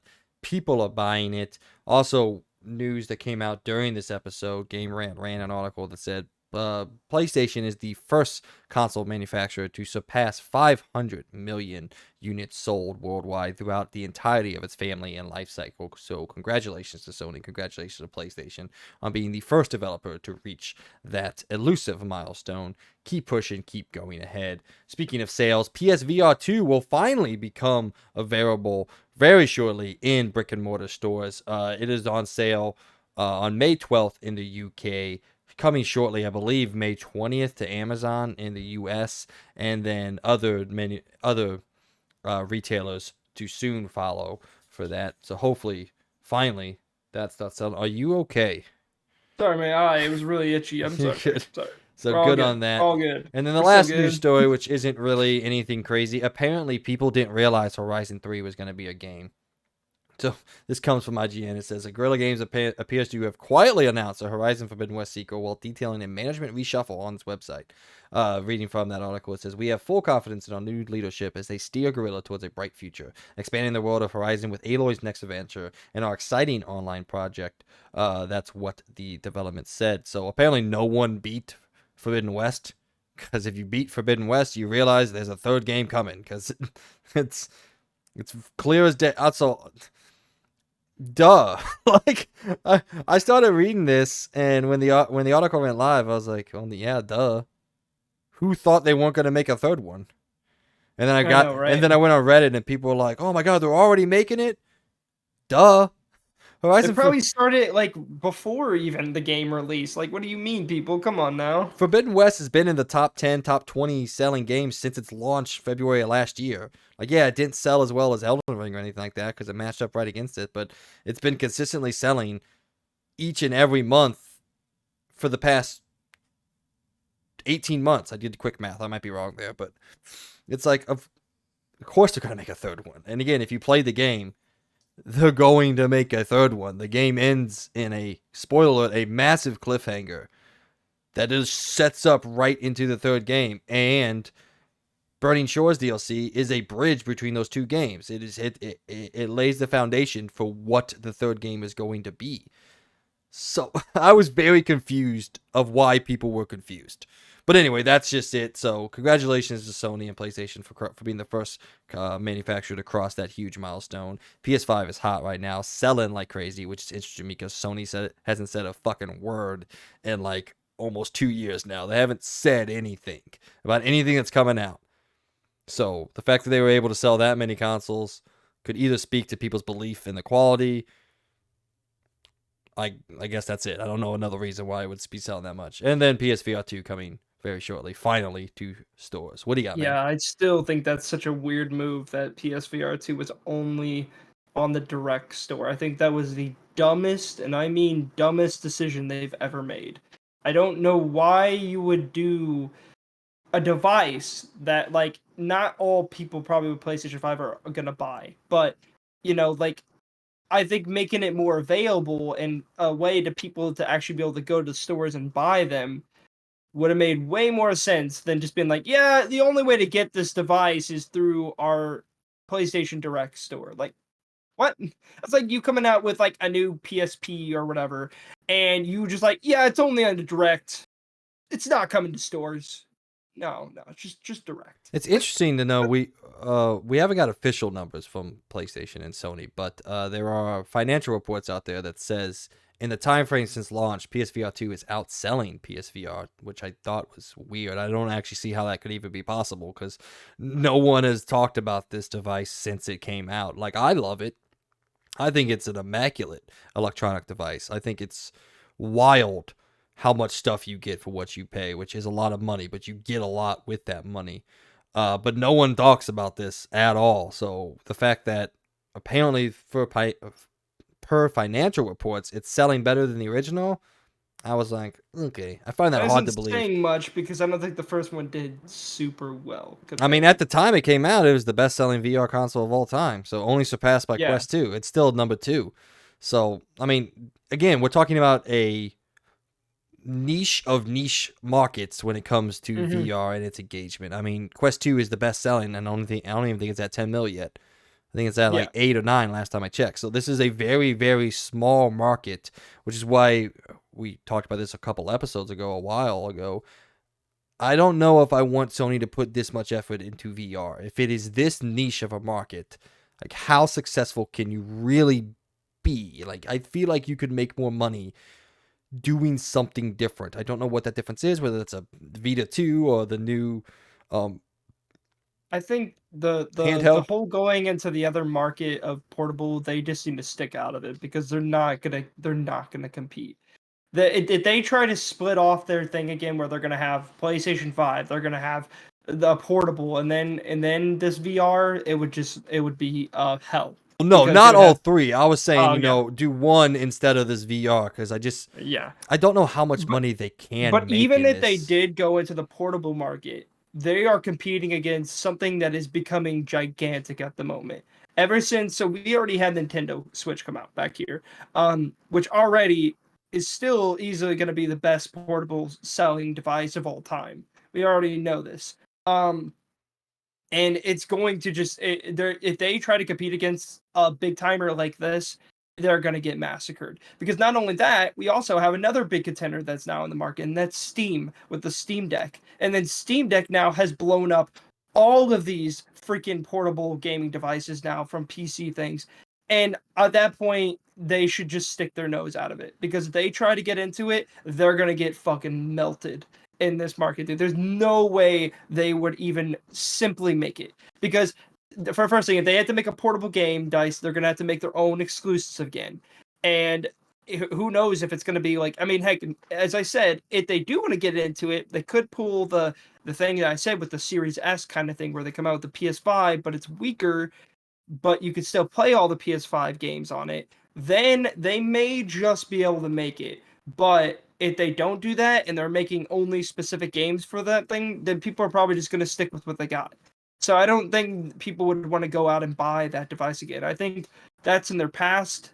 But if they want to evolve with what is today's standards, they need to do something like the Switch, or they need to do something like the Steam Deck, where it's like it's a weaker device, but you can still play. Well, I guess not Switch anymore, but like a Steam Deck, you can still play semi-modern games. Well, actually, you can play modern games on it and still play it at a reasonable frame rate that is fine, because it's a portable device. So if PlayStation could meet those standards, then they could compete in that market. But I don't think they're going to do that. Honestly, I'd much rather them try to push PSVR ahead, because VR does have potential. It's a matter of how much are they going to put into it. And the thing is, I don't think PlayStation has done anything yet. They need to come out with something like a Half-Life Alyx. They need to come out with something that pushes people to be a system buyer. Because I mean, not only do they need a PS5, which a lot of people already have that by now, they want to give them a reason to buy a PSVR 2. I don't think the freaking Horizon game was much of a system seller, in my opinion. Well, They from need someone like who a Half-Life Alyx. They from need someone something like that. from someone who beat it, I can say it's not a system seller. Yeah, I would say I don't think It is, was but it was enjoyable and it's fucking beautiful, but it's kind of boring, honestly. yeah, they see, the thing is, they have these developers that have all these great stories. Take that, put a lot of effort into making a game that has that same kind of quality and polish. Because the thing is, let's be honest here, that Horizon game was definitely a very side game. They didn't put that same Sony effort into that game as they would a Horizon game. That's why I don't think it's a system seller. But if you actually put that quality forward, you put the time in, you wrote a good story, you actually made good gameplay, you evolved the VR like VR itself, you could make a system seller and make PSVR actually pop. Actually make PSVR the VR that people want. But you have to actually put effort in. And yeah, you have to lose some money. But how do you make money? You have to lose some money first. So they have to jump in. I know Sony doesn't seem like the kind of people that like take chances, but hey, you already did. You made a PSVR 2. Take another chance by actually developing a quality game. Yeah. Bam. I think it's kind of like a lose-lose situation, honestly, because like every developer that you put to make a PSVR 2 game is just a 5 game that we don't get, and PS5 is the thing that they want to sell. So maybe the solution is just fucking stick to what Well, they you're already good have at. to sell a PS5. You have to have a PS5 to have a PSVR 2. I guess it's so true. you already are selling it. That's so, true, I guess. Just double up on it, I guess. So never mind. Yeah, I don't know. So or even more crazy, you just make a PSVR 2 game that works both on just the normal console or on VR. Bam. Do a Resident Evil 8 kind of thing. So like because I feel like Resident Evil does a really good job of that. You have both the regular game and they have a very quality made VR way of playing the game that wasn't just like half-assed. Like 7 was a little bit more half-assed. It wasn't like, but 8 and also Resident Evil 4 that came out on the Meta Quest, those are actual full-blown VR games. They changed all the puzzles for it. They changed all the gameplay systems for it. And the cool thing is you can play it both on the PS5 and in VR. And that is a good reason to buy the VR right there. If you could make like a God of War or something like that, or the new Horizon comes out, Mike, and it's the same Horizon that but they make a VR mode for it where you could play the entire game in VR, wouldn't you do it? I mean, yeah, I can't wait for RE4 to come out in VR. Yeah, that's By what the I'm way, saying. Like, there's a they path could to do that. victory. Sony could fucking destroy Quest by doing one thing: unlock this device, make it playable on PC. They win. Yes, that They too. fucking Yeah. win. Because the device itself blows away things that are twice as much of it in terms of its specs and what it can and can't do. It destroys Mhm. $1,000 headsets. Well, quick, okay, never back up, Mike. It doesn't destroy them. It competes with things twice as powerful as it. They make this thing playable on PC. They win. There's just because no one else can touch that value proposition, and that's what Sony outside of the PS3 generation has always been good at. They give you the best that you can for your money. Like you think of the PS4, it won because it was a Xbox fucked up massively, Oh but yeah, they did. it Yeah. also won because it was better console for less money. Hmm. They won the value proposition. PS2, they won it because they included the DVD thing. They had this thing. It was the best device for the money you spent. They've always won because they win that value proposition. And while I think the PS5 is, obviously it's selling like hotcakes, it's perfectly competing in its value market and all that. I think the PSVR 2 suffers a little bit from.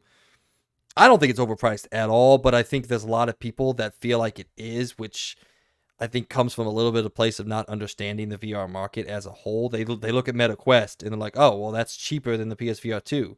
Yeah, it's also not comparable. This Yeah. is more of a high end device where if you want that MetaQuest, if you want that entry, I think it's a perfect entry device. It's perfect for what it is. If you want VR, but you don't want to spend $1,000 on a PC or $1,000 on a PS5 and VR2, that's the way to go. Go buy a MetaQuest. You're going to love that experience. But if you really want high-end experience, the PSVR 2 is the easiest and most affordable way to get into it if they give you the ability to put it on PC. And like I said, if they do, I don't think there's anybody that can compete with them. But it's Sony. They're never going to do that. So Yeah, dude. If they did that again, it's you would over. get it. Like I would get it. Yeah. Yeah. Yeah, that'd be sick. Like that's what I'm saying. Like they do have something there, and I do think it would help us on sales like a lot. But I think the biggest reason they're not going to do is because they want people to want to go buy a PS5. But I just think that's so dumb because it's like, dude, if you want this thing to sell, you want this thing to pop off, you need to just let people use the VR headset for what it is. And I bet you people within the next year, people are going to probably start making hacks for this thing, and they are going to just hack it and get it. But then that's still not going to help the sales because that's only going to be the short few people that actually understand how to do that. Yeah. Just make it available. Don't make it where it's stuck to the PS5. Like again, you would make a lot more money if you did that. And the people that already don't want to buy a PS5 aren't going to buy it anyways because it's VR headset. They'll just Yeah. go buy another VR headset. They'll just buy something else. Like there's probably another headset that's reasonably in the same price. Yeah, it may not be the exact same, but they could just do that and get VR on their PC, like, or they just get the MetaQuest 2 and they could just play that by itself. Like they need to compete by actually opening it up. Yeah. But if they're going to keep it closed, then you're going to get only the few people that actually want to buy it. Because let's be honest here, console people are casuals. People that are actually into VR mostly have PCs by now. So And let's be honest here, opening it up will help the VR market. It will help them succeed in the VR market. And who knows? So, Maybe 5 million units sold over the PSVR 2's lifetime is exactly what Sony wants. I highly doubt yeah. that, but who knows? Maybe that's what they made the device for. They said, hey, look, we're not going to sell 38 million units of this thing. There's no way in hell. Yeah. We built this to sell 5. And if that's what they're shooting for, if that's the market that they're going for, they're fine. But that's also saying that Sony is okay with second place. And I know for a fact, as a lifelong PlayStation fan, they're never okay with second place. Yeah. They were fucking freaking out during the PS3 generation when Xbox was wiping the floor with them, which is the sole reason why they became who they are today. And it's the reason why they've won back to back now. And yeah, they're not okay with second place. They never will be. Another winning strategy, since you said they don't want to get second place, and I know PlayStation very well with this, find a good VR developer and make them exclusive as fuck, because that's what you do best. You buy them out, you take those exclusive rights, and you make sure it doesn't land on another device, because that's what you do. And hey, that's how you usually get first place. So go buy a huge ass VR developer and make sure that they only develop for you. Because if you get a good game from them that is only exclusive to PSVR, people will sure as hell go buy that Go buy device. Steam. There you Fuck it. go. Yeah, just go buy Steam. Fuck it, right? Xbox buys I don't think Activision, they. PlayStation buys Steam. That would be seismic. Holy That fuck. would be That would also stupid. never get passed. That would get blocked No. immediately. Yeah. That's the monopoly of all monopolies. PlayStation owns Hmm. Steam. Also, I don't think I think Steam is worth more than PlayStation. Well, no. Oh yeah. Wait. No, it's not. No, Valve is not worth more than PlayStation.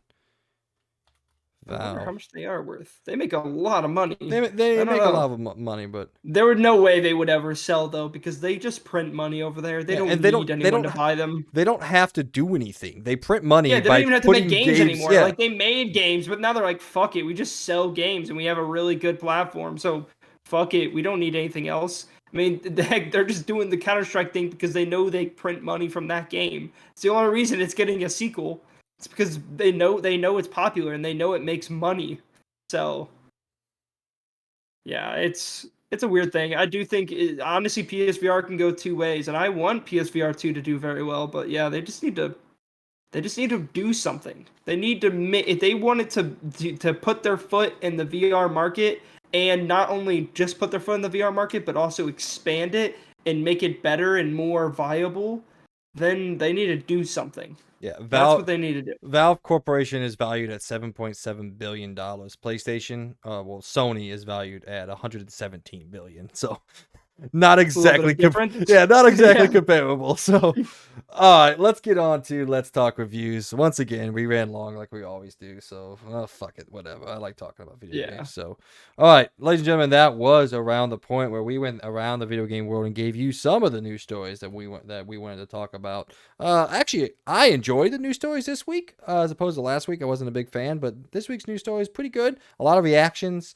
some stuff here and there. Then actually a nice little detailed conversation about PlayStation, which of course I love. So, all right, let's go now to LTR, also known as Let's Talk Reviews. This week, only one game, so you can get 4 different reviews this time. I couldn't really find a middle one that was from a source that I wanted to talk about, so 2 of them are the same, but whatever. All right. Star Wars Jedi Survivor has an 85 on OpenCritic, an 86 on Metacritic, with 85 positive, 5 mixed, and 0 negative. At the higher end of the spectrum is Noisy Pixel, who gave the game a 9.5 out of 10 and said, Star Wars Jedi Survivor provides one of the best action adventure experiences ever. Aside from being a fantastic story within the Star Wars universe, its gameplay raises the bar for the genre to another galaxy. Every element of this package, besides the performance, strikes a fine balance through puzzles, combat, exploration, and progression, which doesn't overshadow the masterful character writing. Furthermore, the updates to map design do wonders for those looking to spend as much time as possible in this world. While some pacing dips are present, this is a must-play game that will make you a true believer of the Force because it is in fact strong with this one. Push Square gave the game a 9 out of 10 and says Star Wars Jedi Survivor does what any successful sequel should do. It expands on the foundations of the first game and does everything better. Combat is just as enjoyable and offers more options. Exploration is on a whole nother level, and the Metroidvania elements make for engaging puzzles and satisfying rewards. Easily one of the best Star Wars games ever made, it hands 2023 yet another crowning highlight. IGN gave the game a 9 out of 10, says Star Wars Jedi Survivor takes what Fallen Order achieved and wall runs with it, then double jumps and air dashes straight into an epic lightsaber battle. Rather than taking us back to square one to begin Cal's journey as a Padawan again, we're trusted with control of a full-fledged Jedi Knight who can grow into a master of superhuman mobility and fantastic and challenging combat.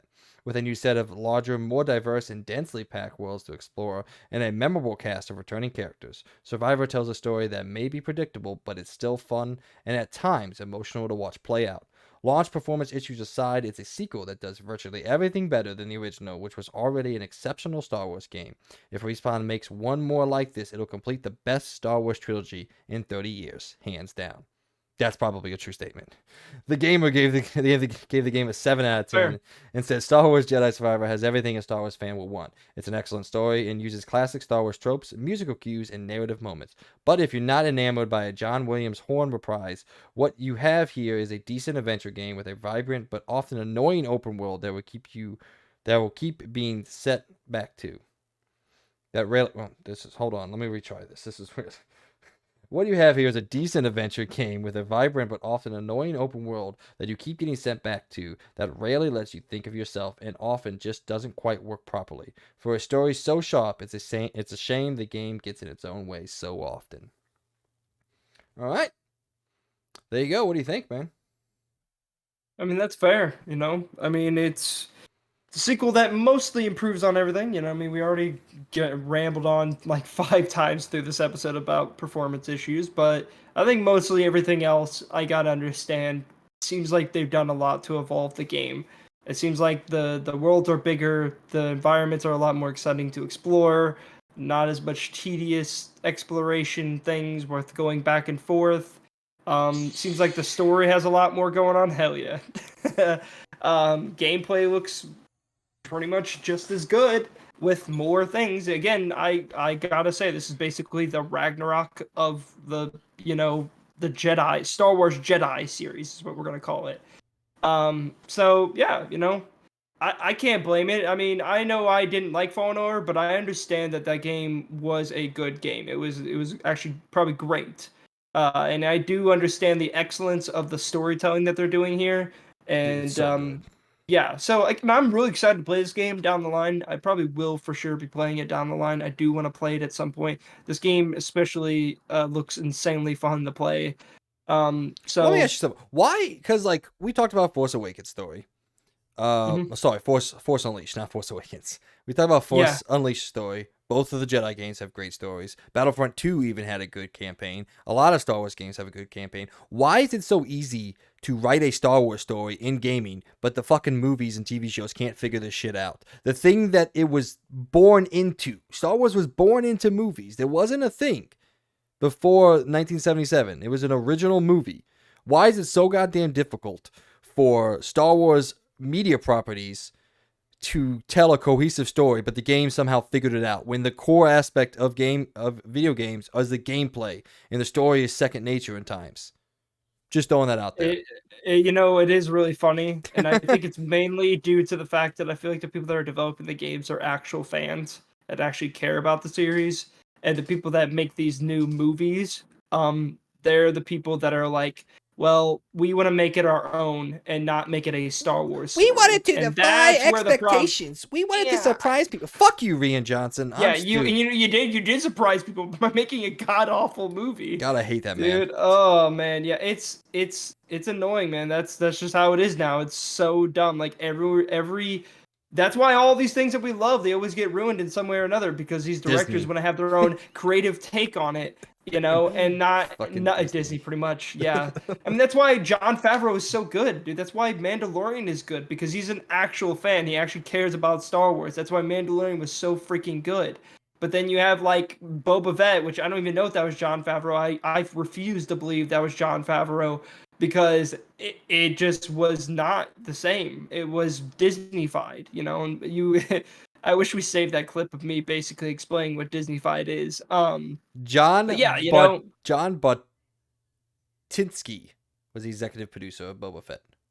okay, well, yeah, good. I'm happy it wasn't Jon Favreau because I refuse to believe it was him. Well, John I Favreau maybe and Dave Filoni were also producers as well.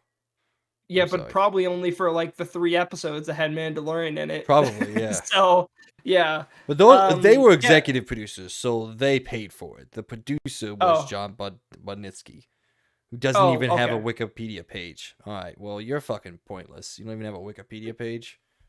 But You're yeah, you could just tell the people that make these games, and it seems like 90% of the Star Wars video games I've ever like watched or played or anything have always been a lot more, what is it? Like, I guess more like fan driven or more like they are passionate about the Star Wars universe. I mean, all the old games I could think of, like especially Republic Commando. I just remember all the fanfare for it. Like they loved it, they appreciated it, and they wanted to make something original. And I love that. I mean, heck, that's why one of the number one things is Old Republic, and we'll probably never get. Well, I guess we are gonna get something old-ish Republic from them eventually finally in a show eventually. But like, yeah, like I just feel like people that make these games, the writers are always more. They are actual fans of the universe and they're more passionate and they want to make something in the universe but also create something of their own, like they're creating something unique and original, but they also have appreciation for what Star Wars is itself. But then you have these new people that come in and make these sequels and they don't have any appreciation for the old movies. They just make their own story and then they add in the Star Wars flair to it. Well, we want to throw So, away a lightsaber that means a shit ton to an entire mhm. generation of fans, but fuck you, fans. Yeah, Also, let's make Luke try to kill his sister's little boy because he had one dark thought, but his yeah, dad that literally murdered tons a of people planet, throughout the galaxy, a planet, an entire everything, planet. just so many, a bunch of kids.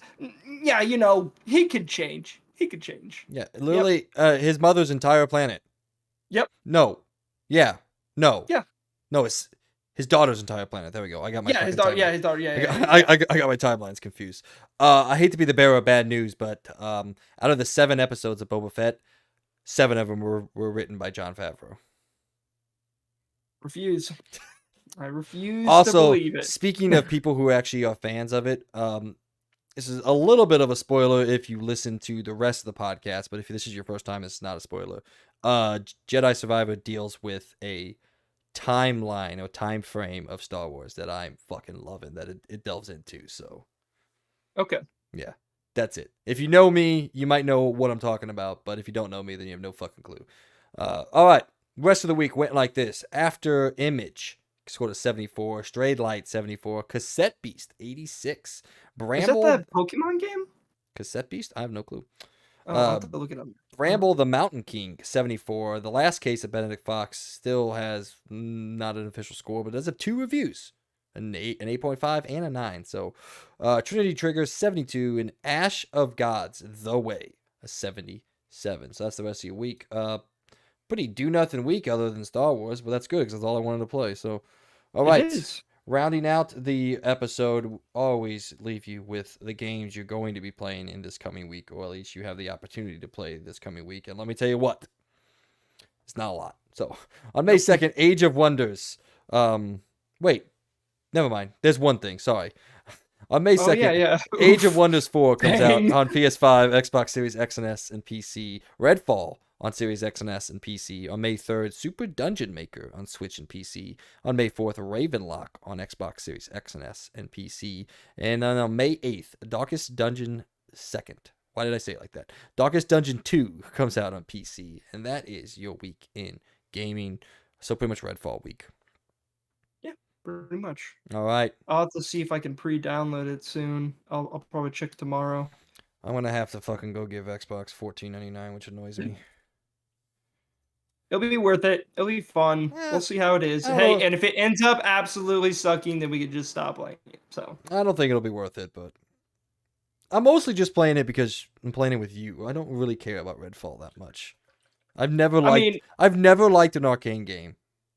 I've liked the ideas of arcane. I haven't really fallen in love with any of them either. Even like Deathloop, I never really got into it, but I still think this could be fun. We'll see. Maybe it'll blow our expectations, Dude, which is good because my expectations aren't really high either. I don't really have super high expectations. after But I've seen Deathloop and I played it a little bit at your place, how the fuck did that game get a 10 out of 10 from IGN? yeah, I don't agree with it being a 10 out of 10 either. Like, It's I think at it's a best fun an 8. game. Yeah. All right, what else you got, man? That cassette beast game looked kind of cool. That is the Pokemon kind of game. That's like where you're catching like these Pokemon like creatures with cassettes and stuff. It's kind of cool looking. It's got a really cool style to it. I mean, heck, it looks visually impressive. A lot more visually impressive than Pokemon games today. So yeah, it's pretty cool looking, honestly. But yeah, not much more. I'm interested to talk about Redfall when we play it this week. Yeah. So I think we're gonna set up actually a recording. I'm gonna get that set up for us, so okay. you guys will get to see our reactions to it. Might not record everything. Might only record like maybe a couple hours of us playing it, but you're Yeah, definitely we gonna could do see like us. the intro maybe. Yeah, Yeah. you're definitely gonna see us playing and our experience to it, and just hang out with us for a little bit. Won't be live, but because I don't feel like setting up streaming. That's Yeah, I that's don't fair. I don't feel like doing it. I can just record live. I can just record it. All right, ladies and gentlemen, this brings us to the end of our show. Everyone who's either been watching or listening, we just want to take this time, as always, and thank you from the bottom of our hearts. Without your support, we could not be doing what we're attempting to do here at the Experience Point, but please help us to continue to grow by telling everyone out there that even has the slightest appreciation for pop culture that they have some new friends waiting to talk all sorts of fandoms with them. We would greatly appreciate it. Mr. Birdman, any last words? Well, Thank you guys for sticking through the episode, especially if you got all the way to this point. We do appreciate you guys stopping by and giving us a listen, and I don't know, just joining our community and maybe having a talk down in the comment section below. Um, I definitely want to shout out to people to the fact that I don't think you guys understand how big of a deal it was for us to see us get over 1,000 views on the Final Fantasy episode, the reaction video that we had of the Final Fantasy preview. So I want to shout out to all of you people that stuck through it and really enjoyed it. It seems like it had a very high view count. It seemed like a lot of people enjoyed it. We had a lot of people commenting down below, which we especially love to see. I really like to see this community outreach where we could chat with you guys down the comment section below. We do pretty much hit every single comment that does get in our comment section. So yeah, thank you guys for sticking through. I'm happy to see that we got some more subscribers. We're at 34. Again, we're trying to hit that 200 subscriber mark. I know that's a bit of a distance, but hey, that's our goal. We're trying to hit it. I guess we don't really have a timeline. Obviously, it'd be great by the end of this year, but no matter what, we're just happy to see that we're growing. We're happy to see that you guys are sticking through. But yeah, hope you guys enjoy this episode.